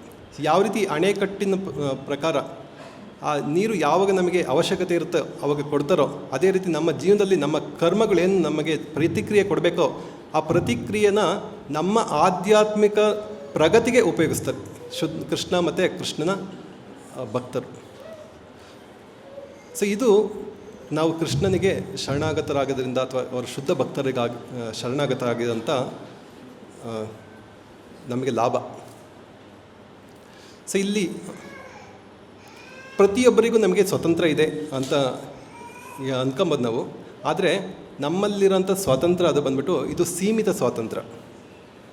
ನಮಗೆ ಇದು ಸಂಪೂರ್ಣ ಸ್ವಾತಂತ್ರ್ಯ ಇಲ್ಲ. ಸಂಪೂರ್ಣ ಸ್ವಾತಂತ್ರ್ಯ ಬಂದ್ಬಿಟ್ಟು ಕೃಷ್ಣನಿಗೆ ಮಾತ್ರ ಇದೆ. ಕೃಷ್ಣನ ಸ್ವವಿರಾಟ್ ಅವನ ಇಚ್ಛೆ ಬಂದಂಗೆ ಮಾಡ್ಬೋದು, ಆದರೂ ಅವನಿಗೇನು ರಿಯಾಕ್ಷನ್ ಆಗೋದಿಲ್ಲ. ಸೊ ಇನ್ನು ಈಶೋಪನಿಷತ್ನಲ್ಲಿ ಹೇಳುತ್ತೆ, ಒಂದು ಶ್ಲೋಕ ಬರುತ್ತೆ, ಪೂರ್ಣಸ್ಯ ಪೂರ್ಣಮಾದಾಯ ಪೂರ್ಣಮೇವ ಅವಶಿಷ್ಯತೆ. ಕೃಷ್ಣ ಅವರು ಪೂರ್ಣ. ಕೃಷ್ಣನಿಂದ ಒಂದು ಭಾಗನ ಹೊರತೆಗೆದ್ರೆ ಅದು ಪೂರ್ಣವಾಗೇ ಇರುತ್ತೆ. ಮತ್ತು ಜಸ್ಟ್ ಲೈಕ್ ಸಮುದ್ರದಲ್ಲಿ ಒಂದು ಗ್ಲಾಸ್ ನೀರನ್ನು ತೆಗೆದುಬಿಟ್ಟು ವಾಪಸ್ ತಂದರೆ ಸಮುದ್ರಕ್ಕೇನು ಕೊರತೆ ಆಗೋದಿಲ್ಲ. ಅಥವಾ ನಾವು ಸಮುದ್ರಕ್ಕೆ ಹೋಗ್ಬಿಟ್ಟು ಒಂದು ಲೋಟ ನೀರನ್ನ ಹಾಕಿದರೆ ಆ ಸಮುದ್ರಕ್ಕೇನು ನಮಗೇನು ಲಾಭ ಆಗೋದಿಲ್ಲ ಅದಕ್ಕೆ. ಅದೇ ರೀತಿ ಕೃಷ್ಣ ಆ ಥರ, ಅವನು ಕೃಷ್ಣನಿಂದ ಎಷ್ಟೇ ಅವತಾರಗಳು ಬಂದರೂ ಅವನು ಕೃಷ್ಣ ಪೂರ್ಣವಾಗೇ ಇರ್ತಾನೆ. ಸೊ ಕೃಷ್ಣ ಏನೇ ಮಾಡಿದರೂ ಕೂಡ 1 - 1 = ಸಾಮಾನ್ಯ ಭಾಷೆಯಲ್ಲಿ ಇದು zero, but actually in spiritual ವರ್ಡಲ್ಲಿ is not zero. 1 - 1 = 1, 1 + 1 = 1. So that is the meaning of ಪೂರ್ಣ. ಪೂರ್ಣಸ್ಯ ಪೂರ್ಣಮಾದಾಯ ಪೂರ್ಣಮೇವ ಅವಶಿಷ್ಯತೆ. ಸೊ ಈ ಕೃಷ್ಣನಿಗೆ ಸಂಪೂರ್ಣ ಸ್ವಾತಂತ್ರ್ಯ ಇದೆ. ಅವನು ಏನೇ ಮಾಡಲಿ ಅವನಿಗೆ ಯಾರೂ ಆ ಕಾನೂನಿನ ಅಡಿನಲ್ಲಿ ಬರೋದಿಲ್ಲ. ಆದರೆ ನಾವು ನಮ್ಮ ಇಚ್ಛೆನ ಒಳ್ಳೆಯದಾಗಿ ಉಪಯೋಗಿಸ್ತೀವಿ ಅಥವಾ ಕೆಟ್ಟದಾಗಿ ಉಪಯೋಗಿಸ್ತೀವಿ. ಇದಕ್ಕೆ ನಾವು ರಿಯಾಕ್ಷನ್ಸ್, ಪ್ರತಿಕ್ರಿಯೆನ ಅನುಭವಿಸ್ಬೇಕು. ನಾವು ಅದನ್ನು ಇಚ್ಛೆನೂ ಕೂಡ ಈ ಸ್ವಾತಂತ್ರ್ಯನ ನಮ್ಮ ಇಚ್ಛೆ ಬಂದಂಗೆ ಬಳಸ್ತೀವಿ ಅನ್ನೋದಕ್ಕೂ ಕೂಡ ನಮಗೆ ಸ್ವಾತಂತ್ರ್ಯ ಇಲ್ಲ. ನಮ್ಮ ಸ್ವಾತಂತ್ರ್ಯ ಬಂದ್ಬಿಟ್ಟು ಸೀಮಿತ ಆಗಿದೆ. ಜಸ್ಟ್ ಲೈಕ್ ನಾವೊಂದು ಉದಾಹರಣೆ ತಗೊಂಡ್ರೆ, ಒಬ್ಬ ಬಡವನಿಗೆ ಅವನ ದಿನನಿತ್ಯದ ಸ್ವಾತಂತ್ರ್ಯ ಏನು ಅಂತಂದರೆ ಬೆಳಗಿನ ಸಾಯಂಕಾಲ ತನಕ ಅವನು ದುಡಿದ್ಬಿಟ್ಟು ಅವನು ಹೊಟ್ಟೆಗೆ ಊಟ ಅಥವಾ ಮಲಗೋದಕ್ಕೆ ಒಂದು ಜಾಗ ಅಥವಾ ಒಂದು ಬಟ್ಟೆ ಬರೆಗಳನ್ನ ಕೊಂಡ್ಕೊಳ್ಳೋದಕ್ಕೋಸ್ಕರನೇ ಅವನ ಜೀವನ ಸ್ವತಂತ್ರ ಅವನು ಉಪಯೋಗಿಸ್ಕೊಬೋದು. ಅದೇ ಒಬ್ಬ ಶ್ರೀಮಂತ ಮನೆಯಲ್ಲಿ ಹುಟ್ಟಿರೋಂಥ ವ್ಯಕ್ತಿ, ಅವನಿಗೆ ಈ ಎಲ್ಲನೂ ಆಟೋಮೆಟಿಕ್ ಅವನಿಗೆ ಸಿಗುತ್ತೆ. ಅವನೇನು ಬೆಳಗಿನ ಸಾಯಂಕಾಲ ತನಕ ಅವನು ಊಟ ಮಾಡೋದಕ್ಕೆ ಅಥವಾ ಎಲ್ಲಿ ನಾವೊಂದು ಮನೆ ಕಟ್ಸೋದಕ್ಕೆ ಅಥವಾ ಒಂದು ಬಟ್ಟೆ ಬರೆಗಳನ್ನೆಲ್ಲ ತಗೊಳೋದಕ್ಕೆ ಅವನೇನು ಚಿಂತೆ ಮಾಡೋದು ಬೇಕಿಲ್ಲ. ಅದು ಆಟೋಮೆಟಿಕ್ ಅವನಿಗೆ ಬಂದಿರುತ್ತೆ. ಸೊ ಈ ರೀತಿ ನಮ್ಮಲ್ಲಿರೋಂಥ ಪ್ರತಿಯೊಬ್ಬರಲ್ಲಿರೋಂಥ ಸ್ವತಂತ್ರ ಬಂದ್ಬಿಟ್ಟು ನಾವು ಹಿಂದೆ ಯಾವ ರೀತಿ ನಮ್ಮ ಸ್ವತಂತ್ರನ ಉಪಯೋಗಿಸ್ಕೊಂಡಿದ್ದೀವಿ ಅದ್ರ ಮೇಲೆ ನಮಗೆ ಈ ಸ್ವತಂತ್ರ ನಮಗೆ ಇವಾಗ ಸಿಕ್ಕಿದೆ. ನಮ್ಮ ಇವಾಗ ಸಿಕ್ಕಿರೋಂಥ ಈ ಸ್ವಾತಂತ್ರ್ಯನ ನಾವು ಸರಿಯಾಗಿ ಉಪಯೋಗಿಸಿದ್ರೆ ನಮ್ಮ ಸ್ವಾತಂತ್ರ್ಯ ಎಕ್ಸ್ಪ್ಯಾಂಡ್ ಆಗ್ತಾ ಹೋಗುತ್ತೆ. ಅದೇ ನಮ್ಮ ಸ್ವಾತಂತ್ರ್ಯನ ನಾವು ಯಾವಾಗ ದುರುಪಯೋಗ ಪಡಿಸ್ಕೊಂತೀವಿ ಆವಾಗ ಅದು ಸ್ವತಂತ್ರ ಬಂದ್ಬಿಟ್ಟು ಅದು ಸೀಮಿತ ಆಗ್ತದೆ. ಉದಾಹರಣೆಗೆ, ಯಾರಾದರೂ ಒಬ್ಬ ವ್ಯಕ್ತಿ ಬೇರೆ ಯಾರದನ್ನ ಕೊಲೆ ಮಾಡ್ತಾರೆ, ಅವರಿಗೆ ಇಮಿಡಿಯೇಟ್ ಅವ್ರನ್ನ ಪೊಲೀಸರು ಬಂಧಿಸ್ತಾರೆ, ಅವ್ರನ್ನ ಜೈಲ್ಗೆ ಹಾಕ್ತಾರೆ. ಅವನಲ್ಲಿದ್ದಂಥ ಸ್ವತಂತ್ರ ಕ್ಷೀಣ ಆಗುತ್ತೆ. ಸೊ ಈ ರೀತಿ ನಾವು ಯಾವಾಗ ನಮ್ಮ ಸ್ವಾತಂತ್ರ್ಯನ ಸರಿಯಾಗಿ ಉಪಯೋಗಿಸ್ಕೊಳ್ಳೋದಿಲ್ವೋ ಆಗ ಬಂದ್ಬಿಟ್ಟು ನಮ್ಮ ಸ್ವತಂತ್ರ ಅದು ಕ್ಷೀಣ ಆಗುತ್ತೆ. ಸೊ ನಮ್ಮ ನಿಜವಾದ ಸ್ವಾತಂತ್ರ್ಯನ ನಾವು ನಿಜವಾಗ್ಲೂ ಉಪಯೋಗಿಸಬೇಕು ಅಂತಂದರೆ ಅದನ್ನು ಒಳ್ಳೆ ರೀತಿಯಲ್ಲಿ ನಾವು ನಮ್ಮ ಸ್ವಾತಂತ್ರ್ಯನ ಉಪಯೋಗಿಸ್ಕೊಬೇಕು. ಜಸ್ಟ್ ಲೈಕ್ ಇವಾಗ ನಾವೊಂದು ಎಲ್ಲಾದರೂ ಹಳ್ಳಿಗಳಲ್ಲಿ ಹುಲ್ಲುಗಾವಲುಗಳಿಗೆ ಹೋದರೆ ನಾವೊಂದು ಹಸುಗಳು ನೋಡ್ಬೋದು. ಅಲ್ಲಿ ಹಸುಗಳು ನೋಡಬೇಕಾದ್ರೆ ಹಸುಗಳಿಗೆ ಮೂಗಿಗೊಂದು ಮೂಗ್ದಾರ ಹಾಕ್ಬಿಟ್ಟು ಹಗ್ಗ ಕಟ್ಟಿರ್ತಾರೆ. ಹಗ್ಗ ಕಟ್ಬಿಟ್ಟು ಒಂದು ಪ್ರದೇಶದಲ್ಲಿ ಕಟ್ಟಾಕಿರ್ತಾರೆ. ಸೇ ಫಾರ್ ಎಕ್ಸಾಂಪಲ್ ಅದು ಆ ಹಗ್ಗ ಬಂದ್ಬಿಟ್ಟು 10 ಮೀಟರ್ ಉದ್ದ ಇದೆ ಅಂತಂದರೆ ಆ ಹಸು 10 ಮೀಟರ್ನ ದೂರ ಓಡಾಡ್ಬೋದು. ಅಲ್ಲೆಲ್ಲ ಅದೇನು ಹುಲ್ಲುಗಳಿದೆ ಅಲ್ಲೆಲ್ಲ ತಿನ್ಬೋದು. ಅದು 10 ಮೀಟರ್ಗಿಂತ ಜಾಸ್ತಿ ಹೋಗೋದಕ್ಕಾಗೋದಿಲ್ಲ. ಅದೇ ರೀತಿ ನಮಗಿರೋಂಥ ಸ್ವಾತಂತ್ರ್ಯನೂ ಅದೇ ರೀತಿ. ನಮಗೆ ಸ್ವಾತಂತ್ರ್ಯ ಇದೆ ಅಂತಂದ್ರೂ ಕೂಡ ಅದು ಸಂಪೂರ್ಣ ಸ್ವಾತಂತ್ರ್ಯ ಅಲ್ಲ. ಅದು ನಮಗಿರೋಂಥದ್ದು ಅದು ಸೀಮಿತ ಸ್ವಾತಂತ್ರ್ಯ. ಸೊ ನಮಗೆ ಒಂದು ಪರ್ಟಿಕ್ಯುಲರ್ ಒಂದು ಸರ್ಕಲ್ನಲ್ಲಿ ನಮಗೆ ಸ್ವಾತಂತ್ರ್ಯ ಅನ್ನೋದು ಸಿಕ್ಕಿದೆ. ಸೊ ನಾವು ಅದನ್ನು ಯಾವಾಗ ಅದು ಸರಿಯಾಗಿ ಉಪಯೋಗಿಸ್ಕೊಳ್ತೀವಿ ಆವಾಗ ಅದು ನಮ್ಮ ಸ್ವಾತಂತ್ರ್ಯ ಎಕ್ಸ್ಪ್ಯಾಂಡ್ ಆಗ್ತಾ ಹೋಗುತ್ತೆ. ನಾವು ನಿಜವಾಗ್ಲೂ ನಮ್ಮ ಸ್ವಾತಂತ್ರ್ಯನ ಸರಿಯಾಗಿ ಉಪಯೋಗಿಸ್ಕೊಬೇಕು ಅಂತಂದರೆ ಅದು ನಾವು ನಮ್ಮ ಸ್ವಾತಂತ್ರ್ಯನ ಕೃಷ್ಣನಿಗೆ ಶರಣಾಗತನಾಗಿ ಮಾಡೋದು ಅಥವಾ ಕೃಷ್ಣನ ಭಕ್ತರಿಗೆ ನಮ್ಮ ಸ್ವಾತಂತ್ರ್ಯವನ್ನು ಅವರಿಗೆ ಅರ್ಪಿಸಿದರೆ ಅದು ನಿಜವಾಗ್ಲೂ ಮಾಡೋಂಥ ಒಳ್ಳೆ ಉಪಯೋಗ. ಇದು ಸ್ವಾತಂತ್ರ್ಯ ಇದು ಒಳ್ಳೆಯದ ಕೆಟ್ಟದ್ದ ಅಂತ ಹೇಳಿದರೆ, ಜಸ್ಟ್ ಲೈಕ್ ಒಂದು ಚಾಕು, ಅದು ಚಾಕು ಒಳ್ಳೆಯದ ಕೆಟ್ಟದ್ದ? ಅದು ಒಳ್ಳೆಯದಕ್ಕೂ ಉಪಯೋಗಿಸ್ಬೋದು ಅಥವಾ ಕೆಟ್ಟದಕ್ಕೂ ಉಪಯೋಗಿಸ್ಬೋದು. ಅದೇ ರೀತಿ ನಾವು ಈ ಸ್ವಾತಂತ್ರ್ಯನ ಒಳ್ಳೆಯದಕ್ಕೆ ಅಥವಾ ಕೆಟ್ಟದಕ್ಕೆ ಎರಡಕ್ಕೂ ಕೂಡ ನಾವು ಈ ಸ್ವಾತಂತ್ರ್ಯನ ಉಪಯೋಗಿಸ್ಕೊಬೋದು.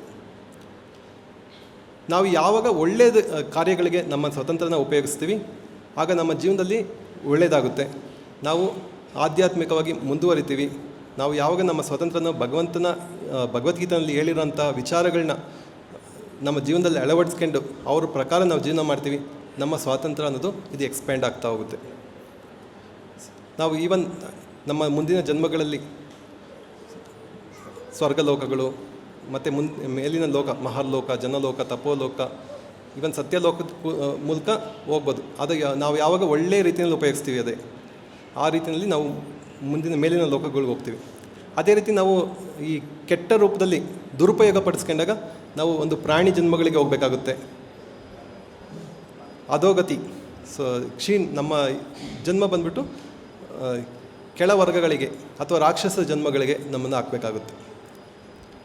ಸೊ ಇದರಿಂದ ನಾವು ಸೀಮಿತ ಸ್ವಾತಂತ್ರ್ಯ ಇರೋದ್ರಿಂದ ನಮ್ಮ ಸ್ವಾತಂತ್ರ್ಯನ ನಾವು ಯಾವಾಗ ಶುದ್ಧ ಭಕ್ತರಿಗೆ ಅರ್ಪಿಸಿ ಆ ಶುದ್ಧ ಭಕ್ತರು ಮತ್ತು ಕೃಷ್ಣ ಹೇಳಿರೋಂಥ ಮಾತನ್ನು ನಾವು ನಮ್ಮ ಜೀವನದಲ್ಲಿ ಅಳವಡಿಸ್ಕೊಂತೀವಿ, ಆಗ ನಾವು ನಮ್ಮ ಸ್ವಾತಂತ್ರ್ಯನ ಎಕ್ಸ್ಪ್ಯಾಂಡ್ ಮಾಡಿ ನಾವು ಆಧ್ಯಾತ್ಮಿಕ ಪ್ರಗತಿ ಹೊಂದಿ ನಾವು ಭಗವಂತನ ಲೋಕಕ್ಕೆ ಸುಲಭನಾಗಿ ಹೋಗ್ಬೋದು.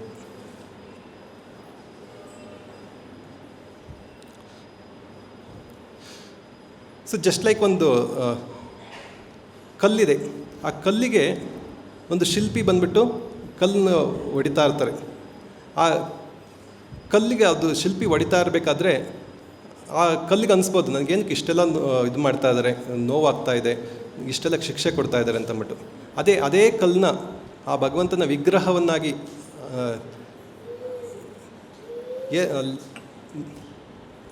ಇನ್ಸ್ಟಾಲೇಷನ್ ಮಾಡಿದಾಗ ಆಗ ಅದು ಒಂದು ಸುಂದರ ವಿಗ್ರಹವಾಗಿ ಬರುತ್ತೆ. ಆಗ ಆ ವಿಗ್ರಹ ಬಂದುಬಿಟ್ಟು ಭಗವಂತನ ಪೂಜೆಗೆ ಅರ್ಪಿತ ಆಗುತ್ತೆ. ಸೊ ನಾವು ಇಲ್ಲಿ ಇವತ್ತು ಹುಬ್ಬಳ್ಳಿ ಟೆಂಪಲ್ನಲ್ಲಿ ಇವತ್ತು ವಿಗ್ರಹ ಇನ್ಸ್ಟಾಲೇಷನ್ ಸೆರೆಮನಿ ನಡೀತಾ ಇದೆ.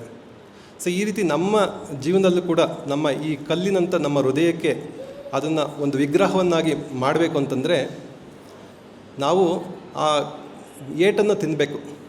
ಆ ಏಟನ್ನು ತಿನ್ನಬೇಕು ಅಂತಂದರೆ ನಮ್ಮ ಇಚ್ಛೆನ ಭಗವಂತನ ಇಚ್ಛೆ ಅಥವಾ ಭಗವಂತನ ಭಕ್ತರ ಇಚ್ಛೆಗೆ ಅರ್ಪಿಸಬೇಕು, ಸಮರ್ಪಣೆ ಮಾಡಬೇಕು.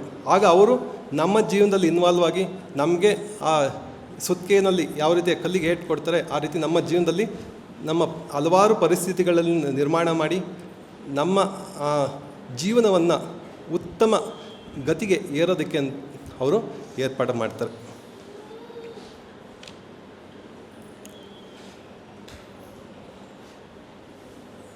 ಸೊ ನಮಗೆ ಪ್ರತಿಯೊಬ್ಬರಿಗೂ ಕೂಡ 2 ಆಯ್ಕೆ ಇದೆ. ಒಂದು ಆಯ್ಕೆ ಬಂದ್ಬಿಟ್ಟು ಮಾಯೆಯ ಆಯ್ಕೆ ಅಥವಾ ಕೃಷ್ಣನ ಆಯ್ಕೆ. 3ನೇ ಆಯ್ಕೆ ಇಲ್ಲ. ನಾವು ನಮ್ಮ ಜೀವನವನ್ನು ಕೃಷ್ಣನಿಗೆ ಸಮರ್ಪಣೆ ಮಾಡಿದರೆ, ಕೃಷ್ಣನ ಆದೇಶಗಳ ಪ್ರಕಾರ ನಾವು ಜೀವನ ಮಾಡಿದರೆ ನಾವು ಬಂದ್ಬಿಟ್ಟು ನಮ್ಮ ಜೀವನ ತುಂಬ ಸುಂದರವಾಗಿ ಸಂತೋಷವಾಗಿರುತ್ತೆ. ಇಲ್ಲ ಅಂತಂದರೆ ನಾವು ಇನ್ವೇರಿಯಬಲಿ ನಾವು ಬಂದ್ಬಿಟ್ಟು ನಾವು ಮಾಯೆಯ ಪ್ರಭಾವಕ್ಕೆ ಬರಬೇಕಾಗುತ್ತೆ. ಸೊ ನಾವು ಯಾವಾಗ ನಾವು ನಮ್ಮ ಜೀವನವನ್ನು ಕೃಷ್ಣನ ಸೇವೆಗೆ ಬಳಸ್ಕೋದಿಲ್ಲ, ಕೃಷ್ಣನ ಕೆಲಸ ಮಾಡೋದಕ್ಕೆ ನಾವು ನಮ್ಮ ಜೀವನವನ್ನು ಮುಡುಪಾಗೋದಿಲ್ಲ, ಆಗ ಬಂದ್ಬಿಟ್ಟು ನಾವು ನಮ್ಮ ಇಂದ್ರಿಯಗಳನ್ನ ತೃಪ್ತಿ ಮಾಡೋದಕ್ಕೆ ಪ್ರಯತ್ನ ಪಡ್ತೀವಿ, ಅಥವಾ ನಮ್ಮ ಸೊಸೈಟಿ, ಫ್ಯಾಮಿಲಿ ಅಥವಾ ಕಂಟ್ರಿ ಇದಕ್ಕೆಲ್ಲನೂ ನಮ್ಮ ಜೀವನವನ್ನು ನಮ್ಮ ಇಂದ್ರಿಯಗಳನ್ನ ತೊಡಗಿಸ್ತೀವಿ. ಸೊ ಈ ರೀತಿ ನಾವು ಯಾವಾಗ ಕೃಷ್ಣನಿಗೆ ನಮ್ಮ ಇಂದ್ರಿಯಗಳನ್ನ ಸೇವೆ ಮಾಡೋದಕ್ಕೆ ತೊಡಗಿಸೋದಿಲ್ಲ, ಆಗ ಬಂದ್ಬಿಟ್ಟು ನಾವು ಖಂಡಿತವಾಗಲಿ ನಾವು ಮಾಯೆಯ ಸೇವೆ ಮಾಡೋದಕ್ಕೆ ತೊಡಗಿಸ್ತೀವಿ. ಸೊ ಇಂದಿನ ಶ್ಲೋಕದಲ್ಲಿ ನಾವು ನೋಡ್ಬೋದು, ಇಲ್ಲಿ ಪರೀಕ್ಷಿತ್ ಮಹಾರಾಜರು ತಮ್ಮ ಜೀವನದಲ್ಲಿ ಬಂದಂತಹ ಈವನ್ ಅದು ದುರ್ಘಟನೆ ಅಂತ ಅನಿಸಿದ್ರು ಕೂಡ, ಅದು ಬಂದ್ಬಿಟ್ಟು ಕೆಟ್ಟ ಗಳಿಗೆ ಅಂತ ಅನಿಸಿದ್ರು ಕೂಡ, ಆದರೆ ಅದನ್ನು ಒಳ್ಳೆಯ ರೂಪದಲ್ಲಿ ಅವರು ಪರಿವರ್ತನೆ ಮಾಡಿ ಅವನು ಭಗವಂತನಿಗೆ ಶರಣಾಗತರಾಗಿ ಆ ಭಗವಂತನ ಕಥೆಗಳ ಕೇಳೋದ್ರ ಮೂಲಕ ಅವನು ಭಗವಂತನ ಲೋಕಕ್ಕೆ ಮರಳಿ ಹೋದರು. ಸೊ ಅದೇ ರೀತಿ ನಾವು ಪ್ರತಿಯೊಬ್ಬರು ಕೂಡ ನಮ್ಮ ಜೀವನದಲ್ಲಿ ನಡೆಯುವಂಥ ಪ್ರತಿಯೊಂದು ಘಟನೆಯನ್ನು ಕೂಡ ನಾವು ಈ ರೀತಿ ಒಳ್ಳೆಯ